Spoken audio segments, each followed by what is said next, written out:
Sixth class social మొత్తం ఈ వీడియోలో చూద్దాం. ఫస్ట్ లెసన్ సౌర కుటుంబంలో మన భూమి. నలో బిట్స్. సూర్యుడు, చంద్రుడు, రాత్రి ఆకాశంలో మెరుస్తున్న వస్తువులు భూమిని కలిపి ఖగోళ వస్తువులు అంటారు. నెక్స్ట్ నక్షత్రాలు. ఇవి చాలా పెద్దగా వేడిగా ఉంటాయి. ఇవి వాయువులను కలిగి ఉంటాయి. ఇవి సొంతంగా వేడి కాంతిని కలిగి ఉండి పెద్ద మొత్తంలో విడుదల చేస్తాయి. నెక్స్ట్ సూర్యుడు ఒక నక్షత్రం. నెక్స్ట్ స్వయం ప్రకాశకాలు కానివి ఏంటి అంటే గ్రహశకలాలు, ఉపగ్రహాలు, గ్రహాలు, ఉల్కలు, తోకచుక్కలు. నెక్స్ట్ స్వయం ప్రకాశకాలు ఏంటి అంటే సూర్యుడు, నక్షత్రాలు. నెక్స్ట్ ధ్రువ నక్షత్రాన్ని సప్తర్షి నక్షత్ర రాశి ఉర్సా మేజర్ సహాయంతో గుర్తించవచ్చు. నెక్స్ట్ సౌర వ్యవస్థ అనగా 8 గ్రహాలు, సూర్యుడు, ఉపగ్రహాలు, గ్రహశకలాలు, ఉల్కలు వంటి అన్నింటినీ కలిపి సౌర వ్యవస్థ అంటాం. నెక్స్ట్ మన సూర్యుడు ఎంత పెద్దవాడు అంటే మనం నివసిస్తున్న భూమి లాంటి భూములు 13 లక్షల భూములు పట్టేంత పెద్దవాడు. నెక్స్ట్ మన సౌర కుటుంబంలో ప్రస్తుతం 8 గ్రహాలు ఉన్నాయి. అవి 1 బుధుడు, 2 శుక్రుడు, భూమి, అంగారకుడు, బృహస్పతి, శని, ఇంద్రుడు, వరుణుడు. నెక్స్ట్ సూర్యునికి దగ్గరగా ఉన్న గ్రహాలు అంతరగ్రహాలు అంటారు. అవి బుధుడు, శుక్రుడు, భూమి, అంగారకుడు. నెక్స్ట్ సూర్యునికి దూరంగా ఉన్న చివరి 4 గ్రహాలను బాహ్య గ్రహాలు అంటారు. అవి బృహస్పతి, శని, ఇంద్రుడు, వరుణుడు. ఇవన్నీ బాహ్య గ్రహాలు అన్నమాట. నెక్స్ట్ అంతరగ్రహాలు చిన్నవిగా ఉండి రాళ్లతో కూడి ఉంటాయి. నెక్స్ట్ బాహ్య గ్రహాలు పెద్దవిగా మరియు వాయువులు, ద్రవాలతో కూడి ఉంటాయి. నెక్స్ట్ బుధుడు గురించి చూద్దాం. సూర్యుని చుట్టూ తిరుగుటకు పట్టే కాలం 88 రోజులు. తన చుట్టూ తాను తిరుగుటకు పట్టే కాలం 59 రోజులు. నెక్స్ట్ శుక్రుడు సూర్యుని చుట్టూ తిరుగుటకు పట్టే కాలం 255 రోజులు. అదే తన చుట్టూ తాను తిరుగుటకు పట్టు కాలం 243 రోజులు. నెక్స్ట్ భూమి సూర్యుని చుట్టూ తిరుగుటకు పట్టే కాలం 365 1/4 రోజులు. అదే తన చుట్టూ తాను తిరుగుటకు పట్టే కాలం 1 రోజు. నెక్స్ట్ అదే ఉపగ్రహాలు భూమికి ఉపగ్రహాల సంఖ్య 1 అనమాట. నెక్స్ట్ అంగారకుడు గురించి చూద్దాం. సూర్యుని చుట్టూ తిరుగుటకు పట్టే కాలం 687 రోజులు. తన చుట్టూ తాను తిరుగుటకు పట్టే కాలం 1 రోజు. ఉపగ్రహాల సంఖ్య అంగారకుడికి ఉపగ్రహాల సంఖ్య 2 అనమాట. నెక్స్ట్ బృహస్పతి గురించి చూద్దాం. సూర్యుని చుట్టూ తిరుగుటకు పట్టే కాలం 11 సంవత్సరాల 11 నెలలు, అంటే సుమారు 12 సంవత్సరాలు అన్నమాట. నెక్స్ట్ తన చుట్టూ తాను తిరుగుటకు పట్టే కాలం 9 గంటల 56 నిమిషాలు. బృహస్పతికి ఉపగ్రహాల సంఖ్య 79 అనమాట. నెక్స్ట్ శని గురించి చూద్దాం. సూర్యుని చుట్టూ తిరుగుటకు పట్టే కాలం 29 సంవత్సరాలు. అదే తన చుట్టూ తాను తిరుగుటకు పట్టే కాలం 10 గంటల 40 నిమిషాలు. నెక్స్ట్ ఉపగ్రహాల సంఖ్య శనికి ఉపగ్రహాల సంఖ్య 82 అనమాట. ధృవీకరించబడినవి 53, గుర్తించబడినవి 29 అనమాట. నెక్స్ట్ ఇంద్రుడు గురించి చూద్దాం. సూర్యుని చుట్టూ తిరుగుటకు పట్టే కాలం 84 సంవత్సరాలు. తన చుట్టూ తాను తిరుగుటకు పట్టే కాలం 17 గంటల 14 నిమిషాలు అనమాట. ఇంద్రుడికి ఉపగ్రహాల సంఖ్య 27 ఉన్నాయి. నెక్స్ట్ వరుణుడు. సూర్యుని చుట్టూ తిరుగుటకు పట్టే కాలం 164 సంవత్సరాలు. అదే వరుణుడు తన చుట్టూ తాను తిరుగుటకు పట్టే కాలం 16 గంటల 7 నిమిషాలు. వరుణుడికి ఉపగ్రహాల సంఖ్య 14 అనమాట. నెక్స్ట్ 2006 వరకు మన సౌర కుటుంబంలో 9 గ్రహాలు ఉండేవి. ప్రస్తుతం 8 గ్రహాలు ఉన్నాయి.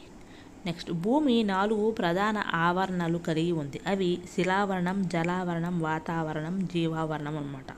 ఫస్ట్ శిలావరణం గురించి చూద్దాం. శిలావరణం అనగా మనం నివసించే భూమి.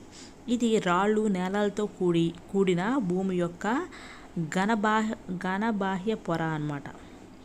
నెక్స్ట్ జలావరణం గురించి చూద్దాం. భూమిపై గల జల భాగాలైన మహాసముద్రాలు, సముద్రాలు, నదులు, సరస్సులు, పర్వతాలపై గల మంచు పొరలు, చెరువులు మొదలైన వాటినన్నింటినీ కలిపి జలావరణంగా పిలువబడుతుంది. నెక్స్ట్ వాతావరణం గురించి చూద్దాం. భూమి చుట్టూ విస్తరించి ఉన్న గాలి పొరను వాతావరణం అంటారు. వాతావరణంలో వివిధ రకాలైన వాయువులు ఉన్నాయి. వీటిలో ప్రధాన వాయువులు నత్రజని 78% మరియు ఆక్సిజన్ 21%గా ఉందన్నమాట. ఇతర వాయువులైన carbon dioxide, hydrogen, helium, argon, ozone తక్కువ మొత్తంలో ఉంటాయన్నమాట. నెక్స్ట్ జీవావరణం గురించి చూద్దాం. భూమిపైన, నీటిలో, గాలిలో ఉండే అన్ని రకాల జీవులను కలిపి జీవావరణం అని పిలుస్తారు. ఇది మొక్కలు, జంతువులు, బ్యాక్టీరియా, ఇతర సూక్ష్మజీవులను కలిగి ఉంటుంది. నెక్స్ట్ ఉపగ్రహాల గురించి చూద్దాం. భూమి చుట్టూ కొన్ని గ్రహాలు తిరుగుతున్నట్టే గ్రహాల చుట్టూ కూడా కొన్ని ఖగోళ వస్తువులు తిరుగుతున్నాయి. వాటినే ఉపగ్రహాలు అంటారు. బుధ, శుక్ర గ్రహాలకు తప్ప మిగిలిన అన్ని గ్రహాలకు ఉపగ్రహాలు కలవు. నెక్స్ట్ చంద్రుడి గురించి చూద్దాం. మన భూమికి గల ఏకైక సహజ ఉపగ్రహం చంద్రుడు. దీని వ్యాసం భూమి యొక్క వ్యాసంలో 4వ వంతు మాత్రమే. నెక్స్ట్ ఇది ఇతర ఖగోళ వస్తువుల కంటే మన గ్రహానికి దగ్గరగా ఉండటం వల్ల చాలా పెద్దదిగా కనిపిస్తుంది. చంద్రుడు భూమి నుండి 3,84,000 కిలోమీటర్ల దూరంలో ఉన్నాడు. నెక్స్ట్ చంద్రుడు భూమి చుట్టూ ఒకసారి తిరగడానికి 27 రోజులు పడుతుంది. అలాగే తన చుట్టూ తాను తిరగడానికి సరిగ్గా అదే సమయం పడుతుంది. ఫలితంగా చంద్రుని యొక్క ఒకవైపు మాత్రమే భూమిపై మనకు కనిపిస్తుంది. చంద్రుడిపై జీవులు జీవించడానికి అనుకూలమైన పరిస్థితులు లేవు. చంద్రుని ఉపరితలం పర్వతాలు, మైదానాలు మరియు గుంతలను కలిగి ఉంటుంది. చంద్రుని ఉపరితలంపై అవి నీడలను కలుగజేస్తాయి అన్నమాట. నెక్స్ట్ మానవ నిర్మిత ఉపగ్రహం. ఇది కృత్రిమమైనది. విశ్వం, భూమి గురించి సమాచారం సేకరించడానికి లేదా సమాచార ప్రసారం కొరకు శాస్త్రవేత్తలు దీనిని రూపొందించారు. ఇది రాకెట్ ద్వారా తీసుకువెళ్ళబడి భూమి మరియు ఇతర సౌర వస్తువుల చుట్టూ కక్షలో ఉంచబడుతుంది. అంతరిక్షంలో ఉన్న కొన్ని భారతీయ ఉపగ్రహాలు ఇన్నాట్, IRS, IDUSAT మొదలైనవి మానవ నిర్మిత ఉపగ్రహాలు అన్నమాట. నెక్స్ట్ భారత అంతరిక్ష పరిశోధనా సంస్థ ఇస్రో శ్రీహరికోటలోని తన ప్రయోగ కేంద్రం నుండి ఉపగ్రహాలను అంతరిక్షంలోకి ప్రవేశపెడుతుంది. ఇస్రో మాజీ చైర్మన్ సతీష్ ధావన్ జ్ఞాపకార్థం దీనికి Satish Dhawan space centre SDSC Sriharikota high altitude range SHAR అని పేరు పెట్టారు. 24 సెప్టెంబర్ 2014న అంగారక గ్రహ వాతావరణం స్థలాకృతిని అన్వేషించడానికి భారత అంతరిక్ష పరిశోధనా సంస్థ ఇస్రో ప్రారంభించిన మంగళ్యాన్ అంటే మార్స్ ఆర్బిటర్ మిషన్ MOM అంగారక కక్షకు చేరుకుంది. నెక్స్ట్ ప్రపంచంలో Soviet space program, NASA, European space agency తర్వాత అంగారక గ్రహాన్ని చేరుకున్న 4వ అంతరిక్ష సంస్థగా ఇస్రో మారింది.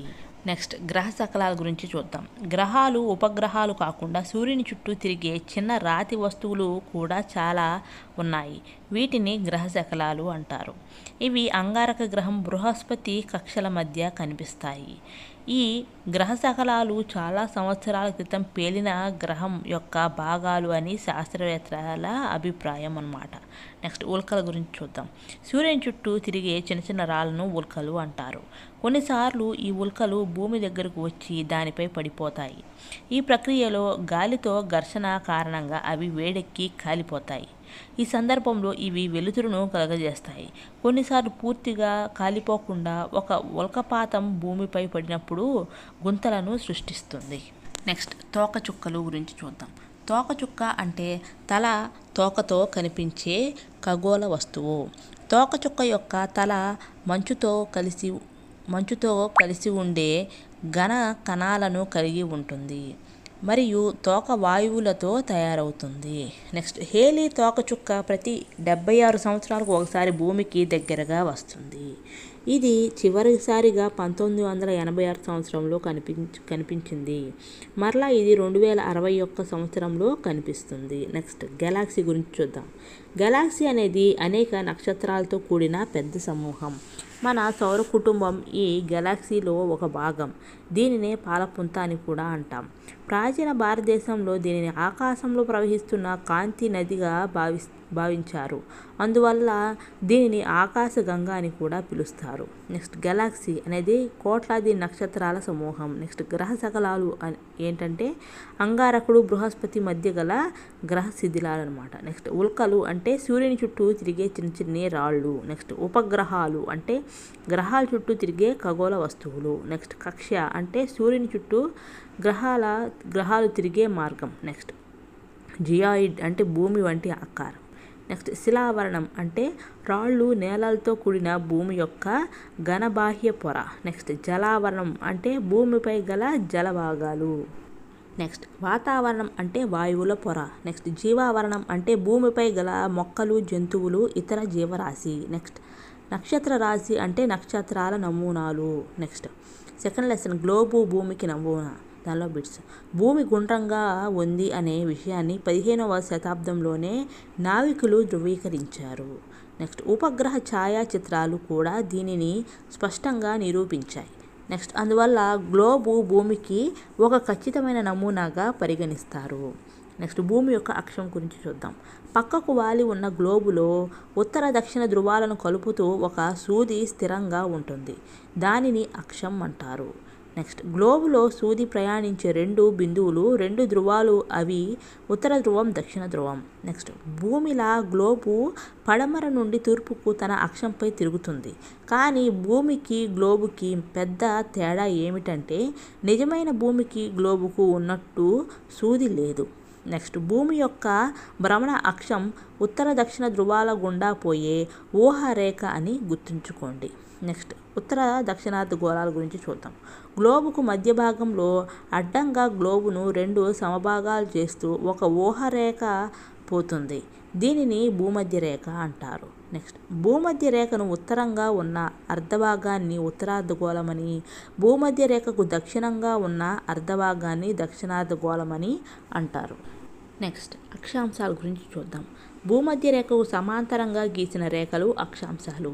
ఇవి ఒకదానికొకటి సమాంతరంగా ఉంటూ ఒకదానికొకటి ఎప్పటికీ కలవవు. అక్షాంశాలు భూమధ్య రేఖకు ఉత్తరంగా 0 డిగ్రీల నుండి 90 డిగ్రీల వరకు, దక్షిణంగా 0 డిగ్రీల నుండి 90 డిగ్రీల వరకు విస్తరించి ఉంటాయి. నెక్స్ట్ భూమధ్య రేఖకు ఉత్తరంగా 90 అక్షాంశాలు, దక్షిణంగా 90 అక్షాంశాలు ఉన్నాయి. ధృవాలు తప్ప అక్షాంశాలు అన్నీ వృత్తాలే.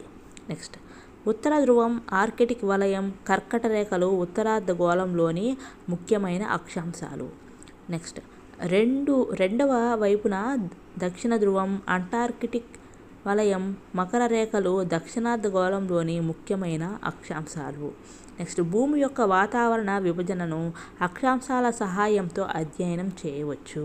నెక్స్ట్ గ్రీనిచ్ రేఖాంశం నుండి అంతర్జాతీయ దినరేఖ వరకు తూర్పుకు ఉండే రేఖాంశాలను తూర్పు రేఖాంశాలుగాను, గ్రీనిచ్ రేఖాంశం నుండి అంతర్జాతీయ దినరేఖ వరకు పశ్చిమానికి ఉండే రేఖాంశాలను పశ్చిమ రేఖాంశాలుగాను పరిగణిస్తారు. నెక్స్ట్ తూర్పున 180 తూర్పు రేఖాంశాలు, పడమరన 180 పశ్చిమ రేఖాంశాలు, అంతర్జాతీయ దినరేఖను కలుపుకొని మొత్తం 360 రేఖాంశాలు ఉన్నాయి. నెక్స్ట్ అక్షాంశ రేఖాంశాల సహాయంతో ఒక ప్రాంత ఖచ్చితమైన ఉనికిని, సమయాన్ని, శీతోష్ణ స్థితిని తెలుసుకోవచ్చును. నెక్స్ట్ అక్షాంశాల గురించి వాస్తవాలు చూద్దాం. అక్షాంశాలు ఒకదానికొకటి ఎప్పటికీ కలవవు, సమాంతరంగా ఉంటాయి. నెక్స్ట్ భూమధ్య రేఖ నుండి ఉత్తర దక్షిణానికి దూరాన్ని కొలవడానికి ఇవి ఉపయోగపడతాయి. ఈ అక్షాంశాలు అన్నమాట. అక్షాంశాలు అనేవి భూమధ్య రేఖకు సమాంతరంగా ఉండే అదృశ్య రేఖలు అన్నమాట. నెక్స్ట్ రేఖాంశాల గురించి వాస్తవాలు చూద్దాం. రేఖాంశాలే మధ్యాహ్న రేఖలు. రేఖాంశాలు ప్రామాణిక రేఖాంశం నుండి తూర్పు, పడమరలకు దూరాన్ని కొలుస్తాయి. నెక్స్ట్ రేఖాంశాల పొడవులో సమానంగా ఉంటాయి. నెక్స్ట్ రేఖాంశాలు భూమధ్య రేఖ వద్ద దూరంగా ఉండి ధృవాల వద్ద కలుస్తాయి. నెక్స్ట్ రేఖాంశాలు అదృశ్యంగా ఉండే నిలువు వరుసలు. ఇవి ఉత్తర దక్షిణ దిశలలో ఉంటాయి. నెక్స్ట్ వేసవి అయనాంతం గురించి చూద్దాం. ఇక్కడ జూన్ 21వ తేదీ పగటి కాలం అత్యధికంగాను, రాత్రి నిడివి అతి తక్కువగాను ఉంటుంది. ఇదే సమయంలో దక్షిణార్ధగోళంలో పరిస్థితులు ఇందుకు భిన్నంగా ఉంటాయి. ఇక్కడ చలికాలం ఉంటుంది. నెక్స్ట్ పగటి సమయం కంటే రాత్రి సమయం ఎక్కువగా ఉంటుంది. భూమి యొక్క స్థితి ఇలా ఉండటానికి వేసవి అయనాంతం అంటారు. నెక్స్ట్ శీతాకాల అయనాంతం గురించి చూద్దాం. దక్షిణ ధ్రువం సూర్యుని వైపు వాలి ఉండటం వలన డిసెంబర్ 22వ తేదీన సూర్యకిరణాలు మకర రేఖ మీద నిట్ట నిలువుగా పడతాయి.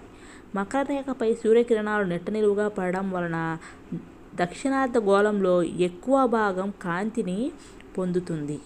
అందువల్ల దక్షిణార్ధగోళంలో వేసవికాలం తీవ్రంగా ఉండి పగటి కాలం ఎక్కువగాను రాత్రి సమయం తక్కువగాను ఉంటుంది.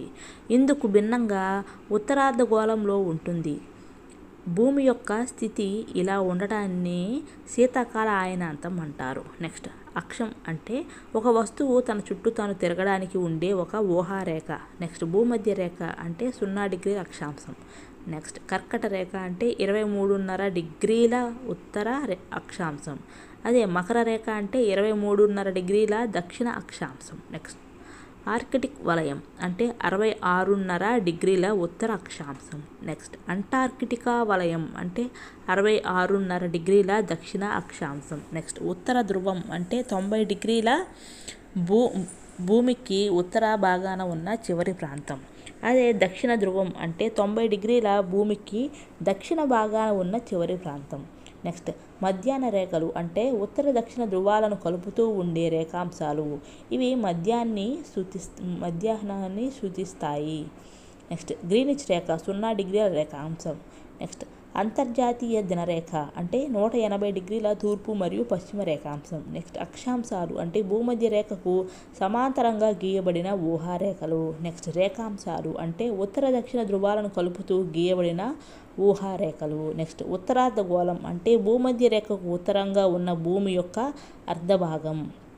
నెక్స్ట్ దక్షిణార్ధ గోళం అంటే భూమధ్య రేఖకు దక్షిణంగా ఉన్న భూమి యొక్క అర్ధభాగం. నెక్స్ట్ తూర్పు అర్ధగోళం అంటే ప్రామాణిక రేఖాంశానికి తూర్పుగా ఉన్న భూమి యొక్క అర్ధభాగం. నెక్స్ట్ పశ్చిమార్ధగోళం అంటే ప్రామాణిక రేఖాంశానికి పశ్చిమంగా ఉన్న భూమి యొక్క అర్ధభాగం. నెక్స్ట్ ఋతువులు అంటే వాతావరణంలో మార్పుల ఆధారంగా సంవత్సరాన్ని ఋతువులుగా విభజించారు. నెక్స్ట్ సూర్యగ్రహణం అంటే సూర్యునికి భూమికి మధ్యగా చంద్రుడు వెళుతూ ఇవి 3 ఒక సరళ రేఖ మీదకు వచ్చినప్పుడు సూర్యగ్రహణం సంభవిస్తుంది. నెక్స్ట్ చంద్రగ్రహణం అంటే సూర్యునికి చంద్రునికి మధ్యగా భూమి వెళుతూ ఇవి 3 ఒకే సరళ రేఖ మీదకు వచ్చినప్పుడు చంద్రగ్రహణం సంభవిస్తుంది. నెక్స్ట్ థర్డ్ లెసన్ పటములు. దీనిలో చిత్తుపటం అంటే ఏంటంటే చిత్తుపటం అనేది ముఖ్యంగా స్కేలు ఉపయోగించకుండా గుర్తు ఉన్న దాన్ని బట్టి అప్పటికప్పుడు పరిశీలించి గీస్తారు. ఈ చిత్తుపటంలో స్కేల్ దిక్కులు చూపకుండానే గీయవచ్చు. నెక్స్ట్ పటం గురించి చూద్దాం. పటం అనగా మొత్తం భూమిని కానీ లేదా అందులోని ఒక భాగం గురించి కానీ ఒక సమ ఉపరితలంపై స్కేలుకి అనుగుణంగా చూపడానికి ఉపయోగించేది. దిక్కులు, స్కేలు, చిహ్నాలు మొదలైనవి ఇందులోని ముఖ్యమైన అంశాలన్నమాట. నెక్స్ట్ దిక్కుల గురించి చూద్దాం. మీరు ఉదయిస్తున్న సూర్యునికి ఎదురుగా నిలబడినట్లయితే మీ ఎదురుగా ఉన్నది తూర్పు దిక్కు, వెనుక అంటే వీపు భాగం వైపు ఉన్నది పడమరని, ఎడమవైపు ఉన్నది ఉత్తర దిక్కని, కుడివైపు ఉన్నది దక్షిణ దిక్కని సూచిస్తుంది. ఈ 4 దిక్కుల్లోనూ ఉత్తర దిక్కుని ప్రధాన దిక్కుగా భావిస్తాం. అందువలనే అన్ని పటాల్లోనూ కుడి చేతి వైపు పైన N అనే అక్షరం బాణం గుర్తు ఉంటుంది. నెక్స్ట్ ఉత్తరం, దక్షిణం, తూర్పు, పడమర వీటిని ప్రధాన దిక్కులు అంటారు. వీటిని మధ్యస్థంగా ఉండే మిగిలిన 4 దిక్కులు ఈశాన్యం, ఆగ్నేయం, నైరుతి, వాయువ్యం వీటిని మూలలు అని కూడా పిలుస్తారు. నెక్స్ట్ ఈ మూలల సహాయంతో ఏ ప్రాంతం యొక్క ఉనికిని అయినా మరింత ఖచ్చితంగా తెలుసుకోవచ్చును. నెక్స్ట్ పటాలు రకాలు చూద్దాం. పటంలో చూపిన అంశం లేదా వాటి ఉపయోగాన్ని బట్టి పటాలను 3 రకాలుగా వర్గీకరించవచ్చు. అవి 1 రాజకీయ పటాలు, 2 భౌతిక పటాలు, 3వది విషయ నిర్దేశిత పటాలు. నెక్స్ట్ ఆసియా ప్రపంచంలో పెద్ద ఖండం కాగా భారతదేశం అందులో ఒక భాగం. నెక్స్ట్ భారతదేశము పాకిస్తాన్, ఆఫ్ఘనిస్తాన్, చైనా, నేపాల్, బంగ్లాదేశ్, భూటాన్, మయన్మార్ దేశాలతో భూ సరిహద్దులు పంచుకుంటుంది. నెక్స్ట్ పటాల వలన ఉపయోగాలు ఏంటో చూద్దాం. పటాలు నగరాలు, రాష్ట్రాలు, జిల్లాలు, దేశాలు వంటి ప్రదేశాలను గుర్తించడానికి మనకి చాలా ఉపయోగకరం. పటాలను ఉపయోగించి పర్వతాలు, పీఠభూములు, మైదానాలు వంటి భూస్వరూపాలను చూడవచ్చును. నెక్స్ట్ ప్రధాన రహదారి మార్గాలైన రోడ్లు, రైల్వేలను గురించి తెలుసుకోవడానికి ఉపకరిస్తాయి ఈ పటాలు. నెక్స్ట్ పటాలు పంటలు, ఖనిజాలు, నేలలు పంపిణీ గురించి అవగాహన చేసుకోవడానికి ఉపకరిస్తాయి. నెక్స్ట్ పటాలు యుద్ధ సమయంలో సైనికులకు భద్రతా దృష్ట్యా ఉపయోగకరం. నెక్స్ట్ పటాలు ప్రయాణికులకు వారి గమ్యం చేరడానికి మార్గదర్శకంగా ఉంటాయన్నమాట. నెక్స్ట్ జీపీఎస్ అనగా ప్రస్తుతం విశ్వంలో మనం ఉన్న స్థానాన్ని తెలుసుకునే వ్యవస్థ. GPS abbreviation global positioning system అన్నమాట. నెక్స్ట్ భూమి మీద ఉండే వస్తువులను గుర్తించడానికి ఇది చాలా ముఖ్యమైన సాంకేతిక వ్యవస్థ ఈ జీపీఎస్ అన్నమాట. నెక్స్ట్ వెబ్ ఆధారిత పటాల ద్వారా ప్రపంచంలోని అన్ని భౌగోళిక ప్రాంతాలు, ప్రదేశాల గురించి పూర్తి సమాచారం పొందవచ్చును. సాంప్రదాయిక పటాలకి అదనంగా ఈ పటాల ద్వారా అనేక ప్రదేశాలను ఉపగ్రహ విహంగ వీక్షణ చేయవచ్చును. నెక్స్ట్ పటం మానచిత్రం గురించి చూద్దాం. పటం మానచిత్రం ప్రామాణిక కొలతలతో గీసిన పటం అన్నమాట. నెక్స్ట్ చిత్తుపటం అంటే పరిశీలించిన స్థలాలు, సంకేతాలు గుర్తు ఉంచుకొని స్కేలు లేకుండా గీసిన పటం అన్నమాట. ప్రణాళిక. నెక్స్ట్ ప్రణాళిక అంటే విస్తృతమైన స్కేలుపై చిత్రించిన చిన్న ప్రదేశాన్ని సూచించున్నది అన్నమాట. నెక్స్ట్ కొలబద్ద అంటే నేలపై సహజమైన దూరానికి పటంలో సూచించిన దూరానికి గల నిష్పత్తిని తెలుపునది. నెక్స్ట్ దిక్సూచి అంటే రెండు బిందువుల మధ్య దూరాన్ని కొలుచుటకు వృత్తాలు, రేఖలు గీయుటకు ఉపయోగించే పరికరం దిక్సూచి అన్నమాట. నెక్స్ట్ ఫోర్త్ లెసన్ ఆంధ్రప్రదేశ్ భూస్వరూపాలు. దానిలో ప్రధాన భూస్వరూపములు పర్వతాల గురించి చూద్దాం. భూ ఉపరితలంపై సహజమైన అత్యధిక ఎత్తు కలిగిన ప్రాంతాలు పర్వతాలు. నెక్స్ట్ పర్వతాలు కింది భాగంలో విశాలంగాను, పై భాగంలో చిన్న శిఖరాన్ని కలిగి ఉంటాయి. నెక్స్ట్ పరిసరాల కంటే ఇవి బాగా ఎత్తులో, కొన్నిసార్లు మబ్బుల కంటే ఎత్తుగా ఉంటాయి. నెక్స్ట్ పర్వతాలపై ఎక్కువ ఎత్తుకి వెళ్ళే కొలది శీతోష్ణ స్థితి చల్లగా ఉంటుంది. నెక్స్ట్ భారతదేశం హిమాలయాల వంటి పెక్కు ఉన్నత పర్వత శ్రేణులను కలిగి ఉంది. నెక్స్ట్ ఆంధ్రప్రదేశ్ రాష్ట్రంలోని ఎత్తైన భూస్వరూపాలలో ఎక్కువ భాగం కొండలే అన్నమాట. నెక్స్ట్ పీఠభూములు గురించి చూద్దాం. పీఠభూములు అనగా ఎత్తుగా ఉండి సమతలంగా ఉండే ప్రదేశాలు. ఇవి పరిసరాల కంటే ఎత్తైన సమ ఉపరితలం గల బల్లపరుపు భూములు. పీఠభూములు ఒకటి లేదా అంతకంటే ఎక్కువ వైపులు నిటారుగా ఉండి సున్నితమైన వాలు కలిగి ఉంటాయి. నెక్స్ట్ ప్రపంచంలో అత్యంత ఎత్తులో ఉన్న కొన్ని పీఠభూములలో శీతోష్ణ స్థితి కఠినంగా ఉండి నివాస యోగ్యమైన పరిస్థితులు లేవు. తక్కువ ఎత్తులో ఉండే మిగిలిన పీఠభూములలో చాలా అనుకూల పరిస్థితులు ఉన్నాయి. నెక్స్ట్ పీఠభూముల మధ్య ఎత్తులో కొన్ని వందల మీటర్ల వ్యత్యాసం ఉంటుంది. అగ్నిపర్వత మూలానికి చెందిన దక్కన్ పీఠభూమి భారతదేశంలో అతి ప్రాచీన పీఠభూమి అన్నమాట. నెక్స్ట్ రాయలసీమలోని అధిక భాగం దక్కన్ పీఠభూమికి చెందినది. నెక్స్ట్ ఆంధ్రప్రదేశ్ భూ నైసర్గిక స్వరూపాలు గురించి చూద్దాం. నైరుతి దిశలో దక్కన్ పీఠభూమి మధ్య తూర్పు ప్రాంతంలో తూర్పు కనుమలు ఉండి వీటి అంచులు బంగాళాఖాతం వైపుకి వాలి ఉంటాయి. మన రాష్ట్రంలో పర్వతాలు లేదా కొండలు, మైదానాలు, పీఠభూములు ప్రధాన భూస్వరూపాలు అన్నమాట. నెక్స్ట్ పర్వతాలు లేదా కొండల గురించి చూద్దాం. ఆంధ్రప్రదేశ్ ఎత్తైన ప్రాంతాలలో అత్యధిక భాగం కొండల వరుసలుగానే ఉన్నాయి. అయితే అక్కడక్కడ ఈ కొండల వరుసలు 900 మీటర్ల కంటే ఎక్కువ ఎత్తుగల పర్వతాలతో కూడా కూడి ఉన్నాయి.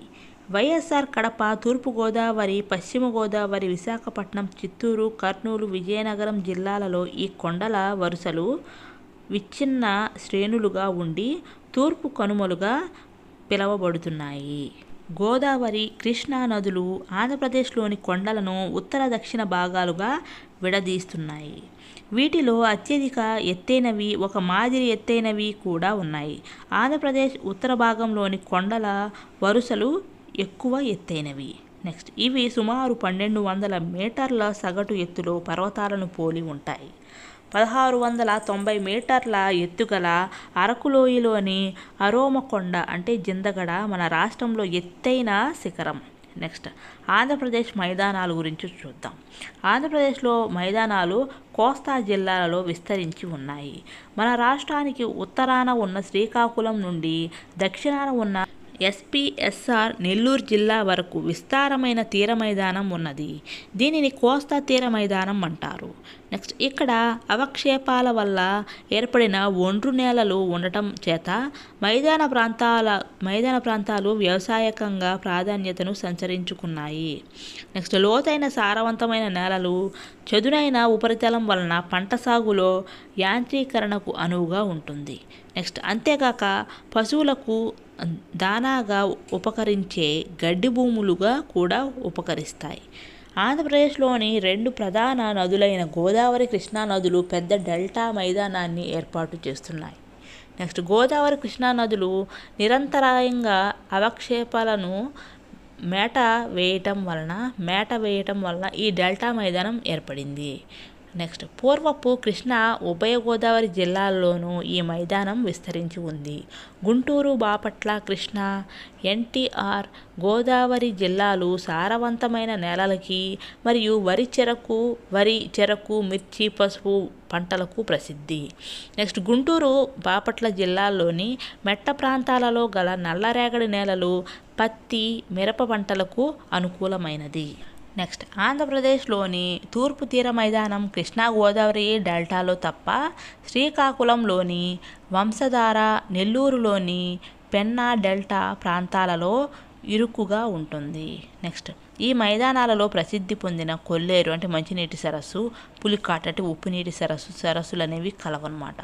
నెక్స్ట్ కొల్లేరు సరస్సు పశ్చిమ గోదావరి జిల్లాలోను, పులికాట్ సరస్సు ఎన్పీఎస్ఆర్ నెల్లూరు జిల్లాల్లోనూ కలదు. నెక్స్ట్ ఇక్కడ వ్యవసాయం ప్రధాన వృత్తి మాత్రమే కాక మైదాన ప్రాంతాల్లోని చాలా భాగంలో 1 కంటే ఎక్కువ పంటలను పండిస్తారు. అందువల్ల ఈ ప్రాంతం అధిక జనాభాకి, జనసాంద్రతకి కూడా పెట్టింది పేరు. నెక్స్ట్ నగదు పంట చూద్దాం. ఇది రైతుకి ఎక్కువ ఆదాయాన్ని, లాభాన్ని ఇచ్చేది. వీటిని వ్యాపార లేదా వాణిజ్య పంటలుగా కూడా వ్యవహరిస్తారు. ఎగ్జాంపుల్కి వేరుశెనగ, పసుపు, చెరకు, పొగాకు మొదలైనవి నగదు పంటలు అన్నమాట. నెక్స్ట్ ఆహార పంట గురించి చూద్దాం. ఆహార పంటలు సామాన్యంగా వినియోగం కొరకు సాగు చేసేవి. ఉదాహరణ వరి, చిరుధాన్యాలు, కూరగాయలు మొదలైనవి. వీటిని కూడా వినియోగానికి పోగా మిగిలిన వాటిని అమ్ముతారు. నెక్స్ట్ ఆక్వాకల్చర్ అంటే జలసేద్యం గురించి చూద్దాం. ఆహారం కొరకు జలచరాలను పెంచుటను అంటే సాగు చేయుటను ఆక్వాకల్చర్ అంటారు. ఎగ్జాంపుల్ చేపలు, రొయ్యలు, పీతలు మొదలైనవి. నెక్స్ట్ జీవన విధానాలలో వైవిధ్యత.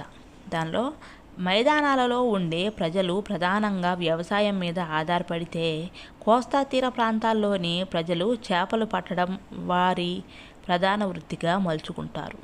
నెక్స్ట్ బుట్టలు అల్లటం, చేపలు పట్టడం, పందుల పెంపకం, కోళ్ల ఫారాలు, రైస్ మిల్లులలో పనిచేయటం మైదాన ప్రాంతాలలో వ్యవసాయేతర కార్యకలాపాలు కాగా గొర్రెల పెంపకం, బొగ్గు కాల్చటం, సిమెంటు ఇటుకలు తయారీ మొదలగు పనులు పీఠభూమి ప్రాంతాలలో చేపడతారు. నెక్స్ట్ పర్వత ప్రాంతాలు కొండలపైన పశువుల పెంపకం, పండ్లు, జిగురు, తేనె వంటి అటవీ వస్తువులను సేకరణ చేస్తారు. నెక్స్ట్ కొండవాలులు కాఫీ, టీ మొదలగు పంటల సాగుకి అనుకూలమైన శీతోష్ణ స్థితిని కలిగి ఉన్నాయి. అడవిలో వెదురు సమృద్ధిగా లభిస్తుంది కనుక గిరిజనులు బుట్టలు, చేటలు, దోనెలు మొదలగు వస్తువులను తయారు చేసి వాటిని మార్కెట్లో అమ్ముతారు. నెక్స్ట్ కాగితం మిల్లుల ప్రతినిధులు వీరిని వెదురు నరికే పనిలో ఉపయోగించుకోవటం వలన గిరిజనులు మంచి ఆదాయాన్ని పొందుతారు. నెక్స్ట్ భూస్వరూపం గురించి చూద్దాం. భూస్వరూపం అంటే ఏంటంటే భూమి ఉపరితలం పైన విస్తరించి ఉన్న వివిధ భూభాగాలు భూస్వరూపం అన్నమాట. నెక్స్ట్ భూభాగం అంటే ఏంటంటే ఒక ప్రదేశం యొక్క భౌగోళిక స్థితిని తెలుపుతుంది. నెక్స్ట్ మధ్యవర్తి అంటే ఏంటంటే ఒక వ్యక్తి లేదా సమూహానికి ప్రతినిధిగా వ్యవహరించేవాడు మధ్యవర్తి అన్నమాట. నెక్స్ట్ నీటి ఊట అంటే ఏంటంటే భూమి ఉపరితలం పైకి ఉబికి వచ్చే నీటి జాడ అని అర్థం అన్నమాట. నెక్స్ట్ కరువు అంటే సుదీర్ఘమైన వర్షాభావం వల్ల ఏర్పడే స్థితి కరువు. నెక్స్ట్ ఒండ్రుమట్టి నేలలు అంటే నదీ ప్రవాహం మేట వేయటం వలన ఏర్పడిన సారవంతమైన నేలలు ఒండ్రుమట్టి నేలలు. నెక్స్ట్ మెరక భూములు అంటే మైదాన ప్రాంతానికన్నా కొంచెం ఎత్తుగా ఉన్న ప్రదేశాలు మెరక భూములు. నెక్స్ట్ 5th లెసన్ సంచార జీవనం నుండి స్థిర జీవనం. దానిలో బిట్స్ చూద్దాం. సంచార జీవనం వాని ఆది మానవులు చిన్న చిన్న సమూహాలు లేదా గుంపులుగా ఉండేవారు. వారు గుహలలో, చెట్ల నీడలలో లేదా రాతి స్థావరాలలో నివసించేవారు. ఆహారం కోసం వారు తరచుగా ఒక ప్రాంతం నుండి మరొక ప్రాంతానికి వెళ్ళేవారు. ఇటువంటి వారిని సంచార జీవులు అని అంటారు. నెక్స్ట్ ఆంధ్రప్రదేశ్ రాష్ట్రంలోని నంద్ర గ్రామంలో రాతి పనిముట్లు తవ్వకాలలో బయటపడ్డాయి. ఎక్కడ? ఆంధ్రప్రదేశ్ రాష్ట్రంలోని నంద్ర గ్రామంలో అనమాట. నెక్స్ట్ బెలూన్ గుహల గురించి చూద్దాం. ప్రాచీన కాలంలో ప్రజలు నివసించిన ప్రదేశాలలో నేలను తవ్వినప్పుడు దొరికిన పురాతన సామగ్రి, ఎముకలు, పాత్రలు, భవనాలు అవశేషాలను అధ్యయనం చేసేవారని పురావస్తు శాస్త్రవేత్తలు అంటారు. పురావస్తు శాస్త్రవేత్తలు కర్నూలు జిల్లా గుహలలో ఆది మానవులకు చెందిన అనేక రాతి పనిముట్లను కనుగొన్నారు. ఎక్కడ? కర్నూలు జిల్లాలో అన్నమాట. నెక్స్ట్ ఈ జిల్లాలో పేతంచెర్ల, బనగానపల్లె ప్రాంతాలలో కొన్ని వందల గుహలు ఉన్నాయి. నెక్స్ట్ విశ్రాంతి తీసుకోవడానికి, రాతి పనిముట్లను దాచుకోవడానికి ఈ గుహలను ఆది మానవులు కొన్ని వేల సంవత్సరాలు ఉపయోగించారు. నెక్స్ట్ జంతువుల ఎముకలు, రాతి పనిముట్లు, ముఖ్యంగా సూక్ష్మరాతి పరికరాలు, ఎముకలతో చేసిన పనిముట్లని ఈ గుహలలో పురావస్తు శాస్త్రవేత్తలు కనుగొన్నారు. నెక్స్ట్ ఎముకలతో చేసిన పనిముట్లు ఈ బెలూన్ గుహలలో తప్ప భారత ఉపఖండంలో ఎక్కడా దొరకలేదన్నమాట. నెక్స్ట్ చిత్రకళ గురించి చూద్దాం. ఆది మానవులు గుహలలోనూ రాతి స్థావరాలలోనూ నివసించేవారు. గుహల గోడలపై, రాతి స్థావరాలపై ఆది మానవులు జంతువులను, వారు వేటాడే సంఘటనలను చిత్రించారు. వారు కొన్ని రకాల రంగురాళ్లను పిండి చేసి జంతువుల కొవ్వును కలిపి చిత్రాలు వేయడానికి అవసరమైన రంగులను తయారు చేసుకునేవారు.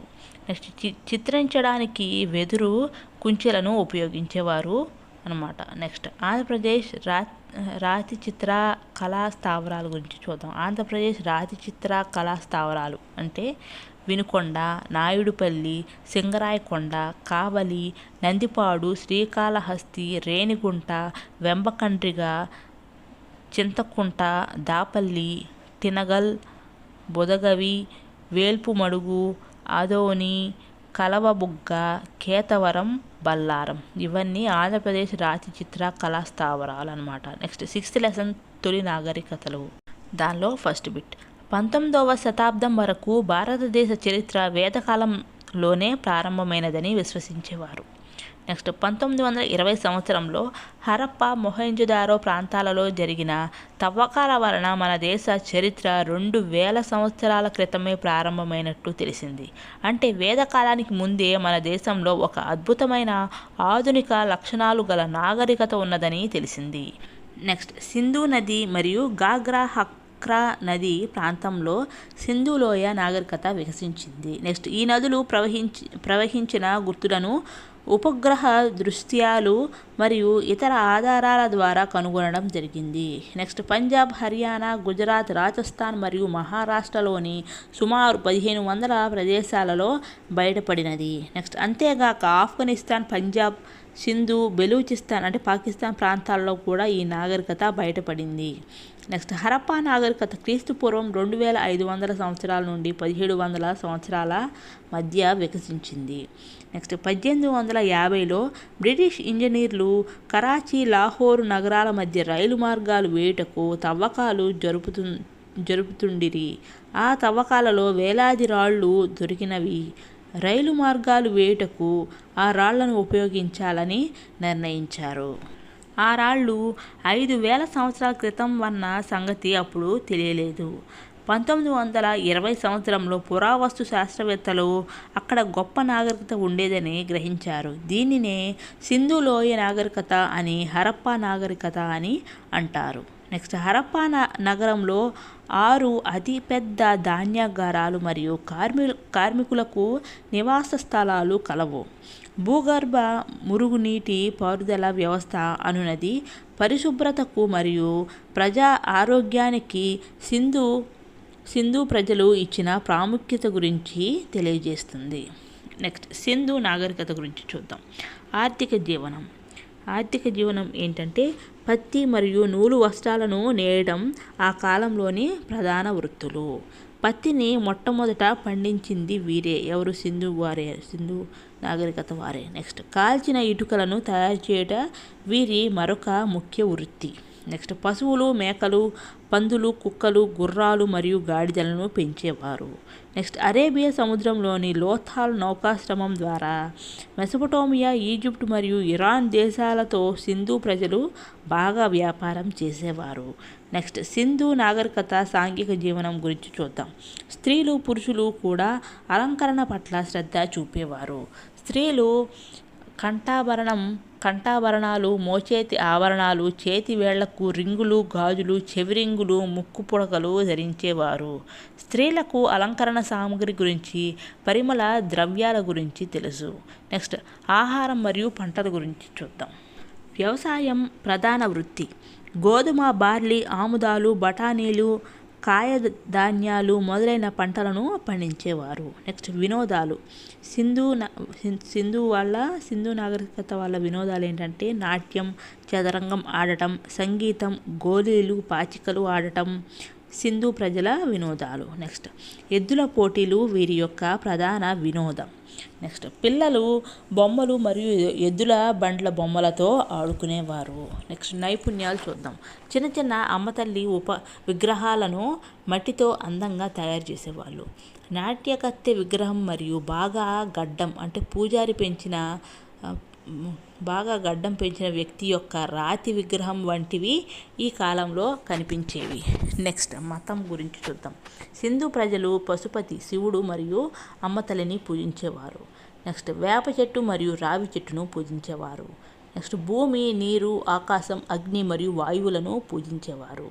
నెక్స్ట్ కాళీబంగన్ మరియు లోతాల్ ప్రాంతాలలో అగ్నిపేటికలు అనగా యజ్ఞవాటికలు ఉండేవి. నెక్స్ట్ స్వస్తిక్ గుర్తును సాధారణంగా ఉపయోగించేవారు. నెక్స్ట్ సింధు ప్రజల లిపి ఏంటంటే సింధు ప్రజలు తమదైన ప్రత్యేక లిపిని, భాషను అభివృద్ధి చేసుకున్నారు.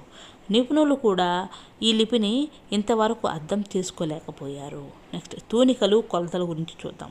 ప్రామాణికమైన తూనికలను, కొలతలను మొట్టమొదట ఉపయోగించింది హరప్పా ప్రజలే. నెక్స్ట్ వీరి కాలంలో కాల్చిన ఇటుకలన్నీ ఒకే విధమైన కొలతలను కలిగి ఉండేవి. నెక్స్ట్ వీరి తూనికలు, కొలతలను పర్షియా, మధ్య ఆసియా దేశాలలో కూడా ఉపయోగించేవారు. నెక్స్ట్ మెసొపొటేమియా వాళ్ళ గురించి చూద్దాం. మెసొపొటేమియా పరిసరాలు చూద్దాం. యూఫ్రటీస్ మరియు టైగ్రీస్ నదులకు వరదలు ఎప్పుడు వస్తాయో ఊహించలేం. సహజ సిద్ధమైన అవరోధాలు లేవు. పరిమితమైన సహజ వనరులు. నెక్స్ట్ అధికారం మరియు ప్రభుత్వం గురించి చూద్దాం. రాజులు పరిపాలించే స్వతంత్ర నగర రాజ్యాలు కలవు. నగర రాజ్యాల ఏకీకరణ వలన శాలి సామ్రాజ్యాలు ఏర్పడినవి. నెక్స్ట్ శాస్త్ర విజ్ఞానం మరియు సాంకేతిక పరిజ్ఞానం గురించి చూద్దాం. ప్రజల లిపిని క్యూనిఫారం అంటారు. మంచి నీటిపారుదల వ్యవస్థ కలదు. కాంస్యాన్ని ఎక్కువగా ఉపయోగించేవారు. ఎవరు? మెసొపొటేమియా వారు. నెక్స్ట్ చక్రం, తెరచాప, నాగలిని ఉపయోగించేవారు. ఎవరు? ఈ మెసొపొటేమియా వారు అన్నమాట. నెక్స్ట్ ఈజిప్ట్ గురించి చూద్దాం. ఈజిప్టు పరిసరాలు. నైలు నది వరదలను ఊహించవచ్చును.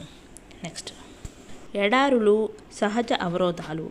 నైలు నది సహజ వాణిజ్య రహదారిగా ఉపయోగపడుతుంది ఈ ఈజిప్టులకు అన్నమాట. ఈజిప్ట్ల అధికారము మరియు ప్రభుత్వం ఏంటంటే ఫారోలు అనే రాజులు దేవునిలాగా పరిపాలించారు. ఫారోలు పిరమిడ్లను తమ సమాధులుగా నిర్మించుకునేవారు. నెక్స్ట్ శాస్త్ర విజ్ఞానం మరియు సాంకేతిక పరిజ్ఞానం. ఈజిప్ట్లది ఏంటంటే ప్రజల లిపిని హోరియోగ్లైఫిక్ అందరు. పిరమిడ్లు గురించి తెలుసు. గణిత శాస్త్రం, రేఖాగణిత శాస్త్రం వీరికి తెలుసు. నెక్స్ట్ వైద్య శాస్త్రం గురించి కూడా ఈ ఈజిప్ట్లకు తెలుసు అన్నమాట. నెక్స్ట్ ఇండియా గురించి చూద్దాం. ఇండియాలో పరిసరాలు. సింధు నది వరదలను ఊహించలేం. పర్వతాలు, ఎడారులు, సహజ అవరోధాలు. నెక్స్ట్ ఋతుపవనాలు కలవు ఎక్కడ? ఇండియాలో. నెక్స్ట్ అధికారం మరియు ప్రభుత్వం ఏంటంటే బలమైన కేంద్రీకృత ప్రభుత్వం కలదు ఇండియాలో. ప్రణాళికాబద్ధమైన నగరాలు కలవన్నమాట. నెక్స్ట్ శాస్త్ర విజ్ఞానం మరియు సాంకేతిక పరిజ్ఞానం ఏంటంటే అర్థం కాని లిపి. శాస్త్ర విజ్ఞానం మరియు సాంకేతిక పరిజ్ఞానం ఇండియాది ఏంటంటే అర్థం కాని లిపి అంట. నగరాలు గ్రిడ్ ఆకారంలో నిర్మించబడినవి. మంచి పైపులు వేసే వ్యవస్థ కలదు మరియు ఆ పైపుల ద్వారా మురుగు వ్యర్థ పదార్థాలను బయటకు పంపేవారు ఈ ఇండియా వారు అన్నమాట. నెక్స్ట్ చైనా వారి గురించి చూద్దాం. పరిసరాలు ఏంటంటే హోయాంగ్హో నది వరదలను ఊహించలేం. పర్వతాలు, ఎడారులు, సహజ అవరోధాలు. భౌగోళికముగా వేరు చేయబడిన ప్రాంతం ఈ చైనా అన్నమాట. నెక్స్ట్ అధికారం మరియు ప్రభుత్వం చైనాలో ఎలా ఉందంటే సమాజం మరియు కుటుంబం ముఖ్యమైనవి. నెక్స్ట్ సామాజిక వర్గాల విభజన అనేది ఎక్కువ. నెక్స్ట్ దైవలోక సామ్రాజ్యం ఈ చైనా అన్నమాట. నెక్స్ట్ చైనాలో శాస్త్ర విజ్ఞానం మరియు సాంకేతిక పరిజ్ఞానం ఏంటంటే వ్రాత కలదు, సిల్క్ ఉంది, నాణేలను డబ్బులను ఉపయోగించేవారు అన్నమాట. ఇనుమును ఉపయోగించేవారు ఈ చైనా వారు అన్నమాట. నెక్స్ట్ పతనానికి కారణాలు చూద్దాం. ఆర్యుల దండయాత్రలు సింధు నాగరికత పతనానికి కారణమనే సిద్ధాంతం కలదు.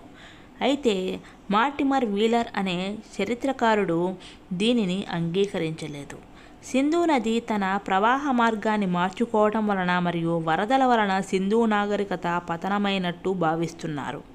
నెక్స్ట్ సింధు నది మరియు దాని ఉపనదులలో నీరు లేకుండా ఎండిపోవటం వలన అక్కడి ప్రజలు ఆ ప్రాంతాన్ని వదిలి వెళ్ళారని కొంతమంది చరిత్రకారులు భావిస్తున్నారు. నెక్స్ట్ వేదకాలం గురించి చూద్దాం. ఆర్యుల ప్రారంభం. ఆర్యులు మధ్య ఆసియా ఆర్కిటిక్ ప్రాంతం మరియు ఆల్ప్స్ పర్వతాల్లోని తూర్పు భాగం నుండి వచ్చారని కొంతమంది చరిత్రకారులు అభిప్రాయం. ఆర్యులు ఇండో యూరోపియన్ సమూహాలకు చెందినవారేనని ఒక అభిప్రాయము కలదు. కొంతమంది చరిత్రకారులలో ఆర్యుల స్వస్థలం భారతదేశమే అనే అభిప్రాయము కలదు. నెక్స్ట్ ఆర్యుల నాగరికత సింధు మరియు సరస్వతీ నది మైదాన ప్రాంతాలలో వికసించింది. నెక్స్ట్ వేద సాహిత్యము ఆవిర్భవించిన కాలాన్ని వేదకాలం అందురు. నెక్స్ట్ తార్ ఎడారిలో ఇంకిపోయిన నదినే సరస్వతి అంటారు. నెక్స్ట్ ఋగ్వేదంలో సరస్వతీ నది గురించి పలుసార్లు ప్రస్తావించడం జరిగింది. నెక్స్ట్ వేదకాలం వర్గీకరణ చూద్దాం. వేదకాలాన్ని క్రింది విధంగా వర్గీకరించవచ్చు. ఫస్ట్ తొలి వేదకాలం, 2 మలి వేదకాలం అని. తొలి వేదకాలం ఏంటంటే క్రీస్తు పూర్వం 1500 నుంచి 1000 కాలం. నెక్స్ట్ రెండవది మలి వేదకాలం, క్రీస్తు పూర్వం 1000 నుండి 600 వరకు అనమాట. వేదకాలపు నాగరికత లక్షణాలను పై 2 కాలాల్లోనూ చదవవచ్చు. ఒకటి తొలి వేదకాలం. తొలి వేదకాలం ఏంటంటే కుటుంబమే సమాజానికి ప్రాథమిక అంగం. తండ్రి కుటుంబానికి పెద్ద. ఉమ్మడి కుటుంబ వ్యవస్థ అమలులో ఉంది. యుద్ధ ఖైదీలను దాసులు అని పిలిచేవారు ఈ తొలి వేదకాలంలో. నెక్స్ట్ దాసులను బానిసలుగా చూసేవారు. ఒకే భార్యను కలిగి ఉండుట ఈ కాలంలో సాధారణంగా ఉండేది. ఏ కాలంలో? తొలి వేదకాలంలో. తొలి వేదకాలంలో స్త్రీల స్థానం ఏంటంటే సమాజంలో స్త్రీలకు గౌరవం ఉండేది. స్త్రీలు వేదాలు అధ్యయనం చేసేవారు. నెక్స్ట్ బాల్య వివాహాలు కానీ సతీ సహగమనం కానీ అమలులో లేదు. ఎప్పుడు? తొలి వేదకాలంలో అన్నమాట. స్త్రీలు తమ భర్తను స్వయంవరం ద్వారా ఎంపిక చేసుకునేవారు ఈ తొలి వేదకాలంలో. వితంతువులు తిరిగి వివాహం చేసుకునే పద్ధతి కూడా కలదు. ఘోష, అపాల, లోపాముద్ర, ఇంద్రాణి, విశ్యవర వంటి విద్యావంతులైన స్త్రీలు గొప్ప వేద పండితులు. ఈ స్త్రీలు తమ భర్తలతో పాటు అన్ని ధార్మిక కార్యక్రమాలలో పాల్గొనేవారు. ఎప్పుడు? తొలి వేదకాలంలో. నెక్స్ట్ తొలి వేదకాలంలో వేషధారణ ఎలా ఉండేదంటే వాస అంటే దోవతి అంటారు. ఆదివాస అంటే శరీరముపై భాగాన్ని కప్పుకునేదన్నమాట. ప్రస్తుతం మన వేషధారణను పోలి ఉండేవి. నెక్స్ట్ దుస్తులను బంగారు దారంతో కుట్టేవారు. స్త్రీలు చెవిరింగులు, కంఠాభరణాలు, గాజులు మరియు కాలి పట్టీలు ధరించేవారు. నెక్స్ట్ స్త్రీలు తలకు నూనె రాసుకొని జడలు వేసుకునేవారు. నెక్స్ట్ పురుషులు గడ్డాలను, మీసాలను పెంచుకునేవారు ఈ తొలి వేదకాలంలో. నెక్స్ట్ తొలి వేదకాలంలో వినోదాలు ఏంటంటే రథపు పందాలు, వేట, మల్ల యుద్ధాలు, నాట్యం మరియు సంగీతం మొదలైనవి కొన్ని వినోదాలు. 3 రకాలైన సంగీత వాయిద్యాలు అవేంటంటే ధ్వని, తంత్రి, వాయు అనే ఈ 3 రకాలైన సంగీత వాయిద్యాలు ఉపయోగించేవారు అన్నమాట. తొలి వేద కాలంలో విద్య ఎలా ఉండేది అంటే విద్యకు ఎక్కువ ప్రాధాన్యం ఇచ్చే గురుకులాలు ఉండేవి. బోధన అభ్యసన ప్రక్రియలలో అన్ని విద్యా సంస్థలకు పూర్తి స్వేచ్ఛ ఉండేది. విద్యాలయాలలో యుద్ధతంత్రం, వేదాంతం, వ్యవసాయం, పశువుల పెంపకం మరియు హస్తకళలను నేర్పేవారు. నెక్స్ట్, తొలి వేద కాలంలో ఆహారం మరియు పంటలు ఎలా ఉండేవంటే బియ్యం, బార్లీ, బీన్స్ మరియు నువ్వులు సింధు ప్రజల ఆహారం. రొట్టె, కేకులు, పాలు, వెన్న, మజ్జిగ మరియు పండ్లు తినేవారు. నెక్స్ట్, తొలి వేద కాలంలో మతం ఏంటంటే ఆర్యులు దేవుడు ఒక్కడే అని నమ్మేవారు. దేవుడిని అనేక విధాలుగా ఆరాధించి చేరుకోవచ్చని నమ్మేవారు. ప్రపంచమంతా ఒకే చైతన్యం అంటే ఆత్మ వ్యాపించి ఉంటుందని నమ్మేవారు. ప్రతి వ్యక్తి దేవుని అంశతో జన్మించారని వీరి నమ్మకం. వీరు యజ్ఞాలు చేసేవారు. నెక్స్ట్, రాజకీయ జీవనం గురించి చూద్దాం. ఆర్యులు తెగలుగా నివసించేవారు. తెగల నాయకుడిని రాజన్ అంటారు. రాజు నియంతలాగా పరిపాలించేవాడు కాదు. రాజరికం వంశపారంపర్యం కూడా కాదనమాట. రాజుకు పరిపాలనా విషయంలో సలహాలు ఇచ్చేందుకు సభ మరియు సమితి అను 2 సభలు ఉండేవి. రాజు ప్రజల యొక్క సంక్షేమాన్ని చూసేవాడు. నెక్స్ట్, మలివేద కాలం గురించి చూద్దాం. కాలం గడిచే కొలది వేదకాలపు ప్రజలు సింధు, సరస్వతి మైదాన ప్రాంతాల నుండి గంగా, యమున మైదానాల వైపు తరలి వెళ్ళారు. వారు వింధ్య పర్వతాలను దాటి దక్షిణాపథం వైపునకు వెళ్ళారు. నెక్స్ట్, మలివేద కాలం యొక్క రాజకీయ మార్పులు ఎలా ఉన్నాయంటే మలివేద కాలంలో రాజు మరింత శక్తిమంతుడైనాడు. సభ మరియు సమితులు తమ ప్రాధాన్యతను కోల్పోయారు. రాజరికం వారసత్వంగా మారింది. ఎప్పుడు? మలివేద కాలంలో. నెక్స్ట్, రాజులు తన రాజ్యాన్ని విస్తరించడానికి అశ్వమేధ, రాజసూయ యాగాలు చేసేవారు ఈ మలివేద కాలంలో. నెక్స్ట్, మలివేద కాలం యొక్క సాంఘిక మార్పులు ఏంటంటే ఆశ్రమ వ్యవస్థ ప్రారంభమైనది. అవి 4 రకాలు. 1 బ్రహ్మచర్యం, గృహస్థాశ్రమం, వానప్రస్థాశ్రమం మరియు సన్యాసం వీరి కాలంలో ప్రారంభమైంది. నెక్స్ట్, స్త్రీల స్థానం దిగజారింది. వర్ణ వ్యవస్థ ప్రారంభమైంది ఈ మలివేద కాలంలో. నెక్స్ట్, బాల్య వివాహాలు మరియు సతీ సహగమనం వీరి కాలంలో ప్రారంభమయ్యాయి. నెక్స్ట్, రాజులు మరియు ఉన్నత వర్గాల ప్రజలలో బహుభార్యత్వము ప్రారంభమైంది ఈ మలివేద కాలంలో. నెక్స్ట్, మలివేద కాలంలో మత జీవనం గురించి చూద్దాం. మతపరమైన కార్యక్రమాలు సంక్షిప్తమయ్యాయి. యజ్ఞాలు, యాగాలు తరచూ చేసేవారు. విష్ణువు, శివుడు, స్కందుడు మొదలైన దేవతలను పూజించేవారు. లక్ష్మి, సరస్వతి, పార్వతి మొదలైన ఇతర దేవతలు ప్రాముఖ్యత పొందారు. నెక్స్ట్, ఇతిహాసాలు. మలివేద కాలంలో ఇతిహాసాలు ఏంటంటే రామాయణం, మహాభారతాలు అనేవి 2 గొప్ప ఇతిహాసాలు. ఈ 2 ఇతిహాసాలు భారతీయ జీవన విధానానికి, కళకు మార్గదర్శకమైనవి. రామాయణాన్ని ఆదికావ్యం సంస్కృతంలో వాల్మీకి రచించారు. నెక్స్ట్, రామాయణంలో శ్రీరాముడిని ఆదర్శ పాలకుడిగా, ఆదర్శ సోదరునిగా, ఆదర్శ కుమారునిగా, సీతను ఆదర్శ మహిళగా వర్ణించారు. నెక్స్ట్, మహాభారతాన్ని సంస్కృతంలో వేదవ్యాసుడనే ఋషి రచించాడు. అధర్మంపై ధర్మం సాధించిన విజయమే మహాభారతంగా చెప్పబడింది ఈ మలివేద కాలంలో. Next, 6th class social part 2లో ఫస్ట్ లెసన్ సామ్రాజ్యాలు, గణతంత్ర ఆవిర్భావం. దానిలో బిట్స్. హిమాలయాల నుండి ఒండ్రు మట్టిని తెచ్చే గంగా, యమున నదులు సంవత్సరం పొడవునా ప్రవహిస్తాయి. నెక్స్ట్, హిమాలయాలకు మరియు దక్కన్ పీఠభూమికి మధ్య గంగా, యమున నదులు ప్రవహిస్తున్నాయి. దీనిని గంగా నది లోయ అంటారు. నెక్స్ట్, ఈ మైదానంలో చాలా ఎక్కువ వర్షపాతం నమోదవుతుంది. ఇది అత్యంత సారవంతమైనది. నెక్స్ట్, హిమాలయాల నుండి ఒండ్రు మట్టిని తెచ్చే ఈ నదులు ఏడాది పొడవునా ప్రవహిస్తాయి. ప్రారంభంలో వివిధ తెగల ప్రజలు తమకు అనుకూలమైన ప్రాంతాల్లో వ్యవసాయం చేయుటకు ఈ ప్రాంతంలో స్థిర నివాసం ఏర్పరచుకున్నారు. నెక్స్ట్, ఈ తెగలలో ముఖ్యమైనవి శాక్య, లిచ్చవి, మల్ల, వైదేహి మొదలగు మొదలైన తెగలు అనమాట. నెక్స్ట్ ఈ తెగలనే సంస్కృతంలో జన అని, వారు స్థిరపడిన ప్రాంతాన్ని జనపదం అని పిలుస్తారు. నెక్స్ట్ ఈ నదుల వెంట ప్రజలు 2700 సంవత్సరాలలో పెద్ద సంఖ్యలో స్థిరపడడం ప్రారంభించారు. నెక్స్ట్ వారు ఇనుప ఉపకరణాల సహాయంతో అడవులను నరికివేసి భూమిని వ్యవసాయానికి అనుకూలంగా మార్చుకొని వరి మరియు ఇతర పంటలు పండించారు. నెక్స్ట్ గంగా మైదానంలో ఇనుము యొక్క విస్తృతమైన ఉపయోగం పెద్ద ప్రాదేశిక ప్రాంతాలు ఏర్పడడానికి పరిస్థితులను సృష్టించింది. అటువంటి గ్రామాలు మరియు పట్టణాల యొక్క పెద్ద సమూహాలను మహాజనపదాలు లేదా పెద్ద జనపదాలు గా పిలిచేవారు. నెక్స్ట్ మహాజనపదాలలో చాలా వరకు రాజధాని నగరం కలిగి ఉండి రక్షణ పరంగా పటిష్టంగా ఉండేవి. నెక్స్ట్ 2500 సంవత్సరాల క్రితం 16 మహాజనపదాలు కలవు. ఇప్పుడు మహాజనపదాల గురించి చూద్దాం. హస్తినాపుర అంటే నేటి ఢిల్లీ, అత్రంజీ ఖేరా, కోసాంబి అంటే అలహాబాద్ దగ్గర అనమాట, పాటలీపుత్ర మొదలైనవి ముఖ్యమైన పురాతత్వ అన్వేషణ జరిగిన ప్రాంతాలు. ఈ కాలానికి చెందిన పుస్తకాలు చాలా వరకు మత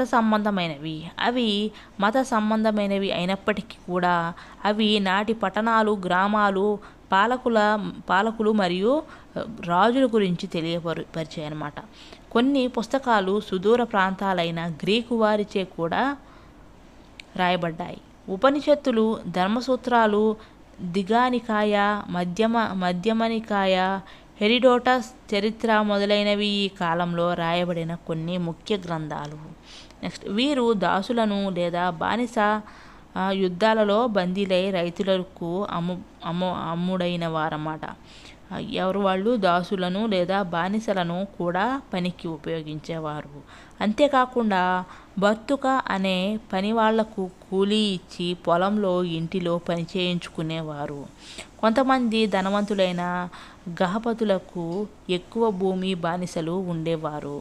ఈ కాలంలో వ్యవసాయంలో 2 ప్రధాన మార్పులు చోటు చేసుకున్నాయి. అవి 1 ఇనుప నాగలి వినియోగం, 2 వరి నారు పోసే పద్ధతి. నెక్స్ట్ మహాజనపదాలలో నగరాలు చూద్దాం. అన్ని ప్రముఖ నగరాలలో ఎంతో గిరాకీ ఉండే అందమైన కుండలను తయారు చేసేవారు.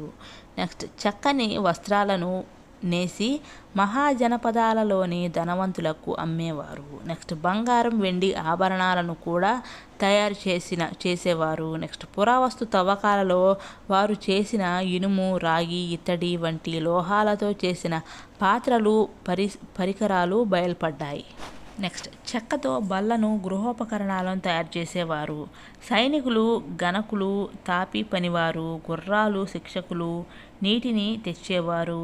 చెక్కతోనూ, ఏనుగు దండంతోనూ బొమ్మలు తయారు చేసే అనేక రకాల పనివాళ్ళు ఉండేవాళ్ళు. నెక్స్ట్ వృత్తి పనివారు, గృహపతులు ఉత్పత్తి చేసిన వస్తువులను కొని వాటిని ఎక్కువ లాభానికి అమ్మే వ్యాపారస్తులు కూడా ఉండేవారు. నెక్స్ట్ వాళ్ళు వ్యాపార నిమిత్తం పరివారంతో పాటు ఎద్దులు, గాడిదలు, ఒంటెలతో వారాలు, నెలల పాటు నదులు, మైదానాలు, కొండలు, మహా ఎడారుల్లో సైతం ప్రయాణించేవారు.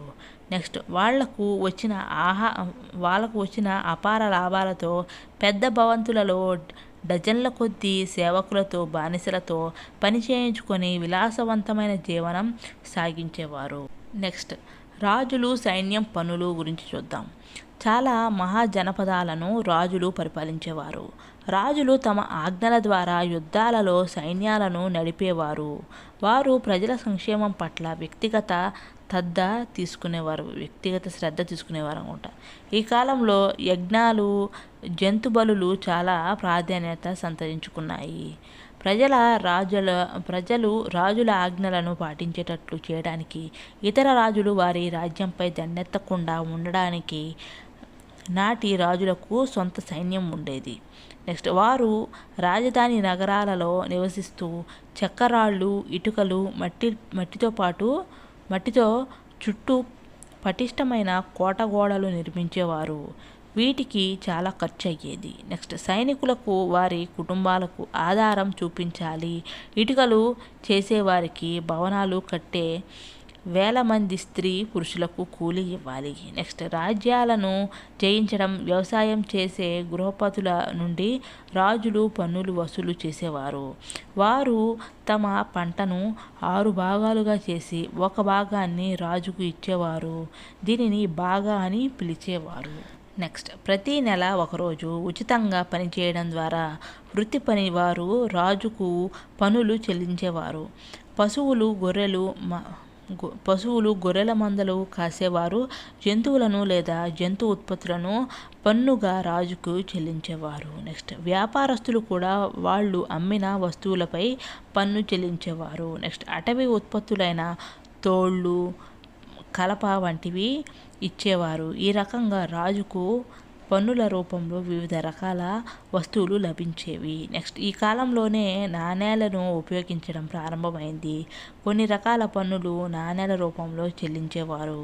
నెక్స్ట్ ఘన గురించి చూద్దాం. ఘన అనే పదానికి సమాన హోదా ఉన్నవారు అని అర్థం. సంఘ అంటే శాసనసభ. నెక్స్ట్ ఘన సంఘాలు ఒక ఉన్నత సమూహం పాలించే ఒక చిన్న భౌగోళిక ప్రాంతమే ఘన రాజ్యం.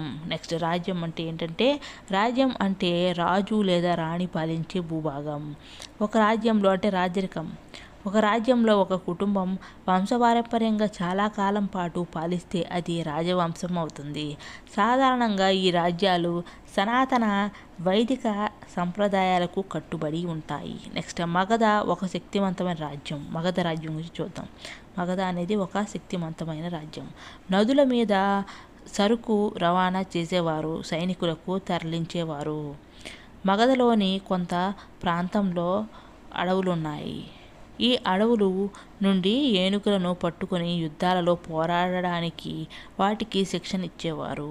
అడవుల నుండి లభించే కలపతో కోటలు, రాజభవనాలు, రథాలను నిర్మించడానికి ఉపయోగించేవారు ఈ మగధవారు. నెక్స్ట్ మగధ రాజ్యంలోని దక్షిణ ప్రాంతంలో ఇనుప ఖనిజ నిక్షేపాలు ఉండేవి. వాటిని ఉపయోగించి ఆయుధాలు తయారు చేసేవారు. నెక్స్ట్ వీటన్నిటి కారణంగా మగధ రాజ్యం బలమైన రాజ్యంగా ఎదిగింది. మొదటి రాజైన బింబిసారుడు అతని కుమారుడైన అజాతశత్రువు బలమైన రాజ్యముగా తీర్చిదిద్దారు. పద్మనందుడు మరొక బలమైన రాజు. నెక్స్ట్ ఈ రాజులందరూ తమ సైన్యంతో ఇతర రాజ్యాలను జయించారు. ఫలితంగా మహాపద్మనందుని కాలంలో రాజ్యం వాయువ్యం నుండి ఒడిశా వరకు విస్తరించింది. నెక్స్ట్ మగధ మాదిరిగా అన్ని మహాజనపదాలు రాజుల పాలనలో లేవన్న సంగతి గుర్తుంచుకోవాలి.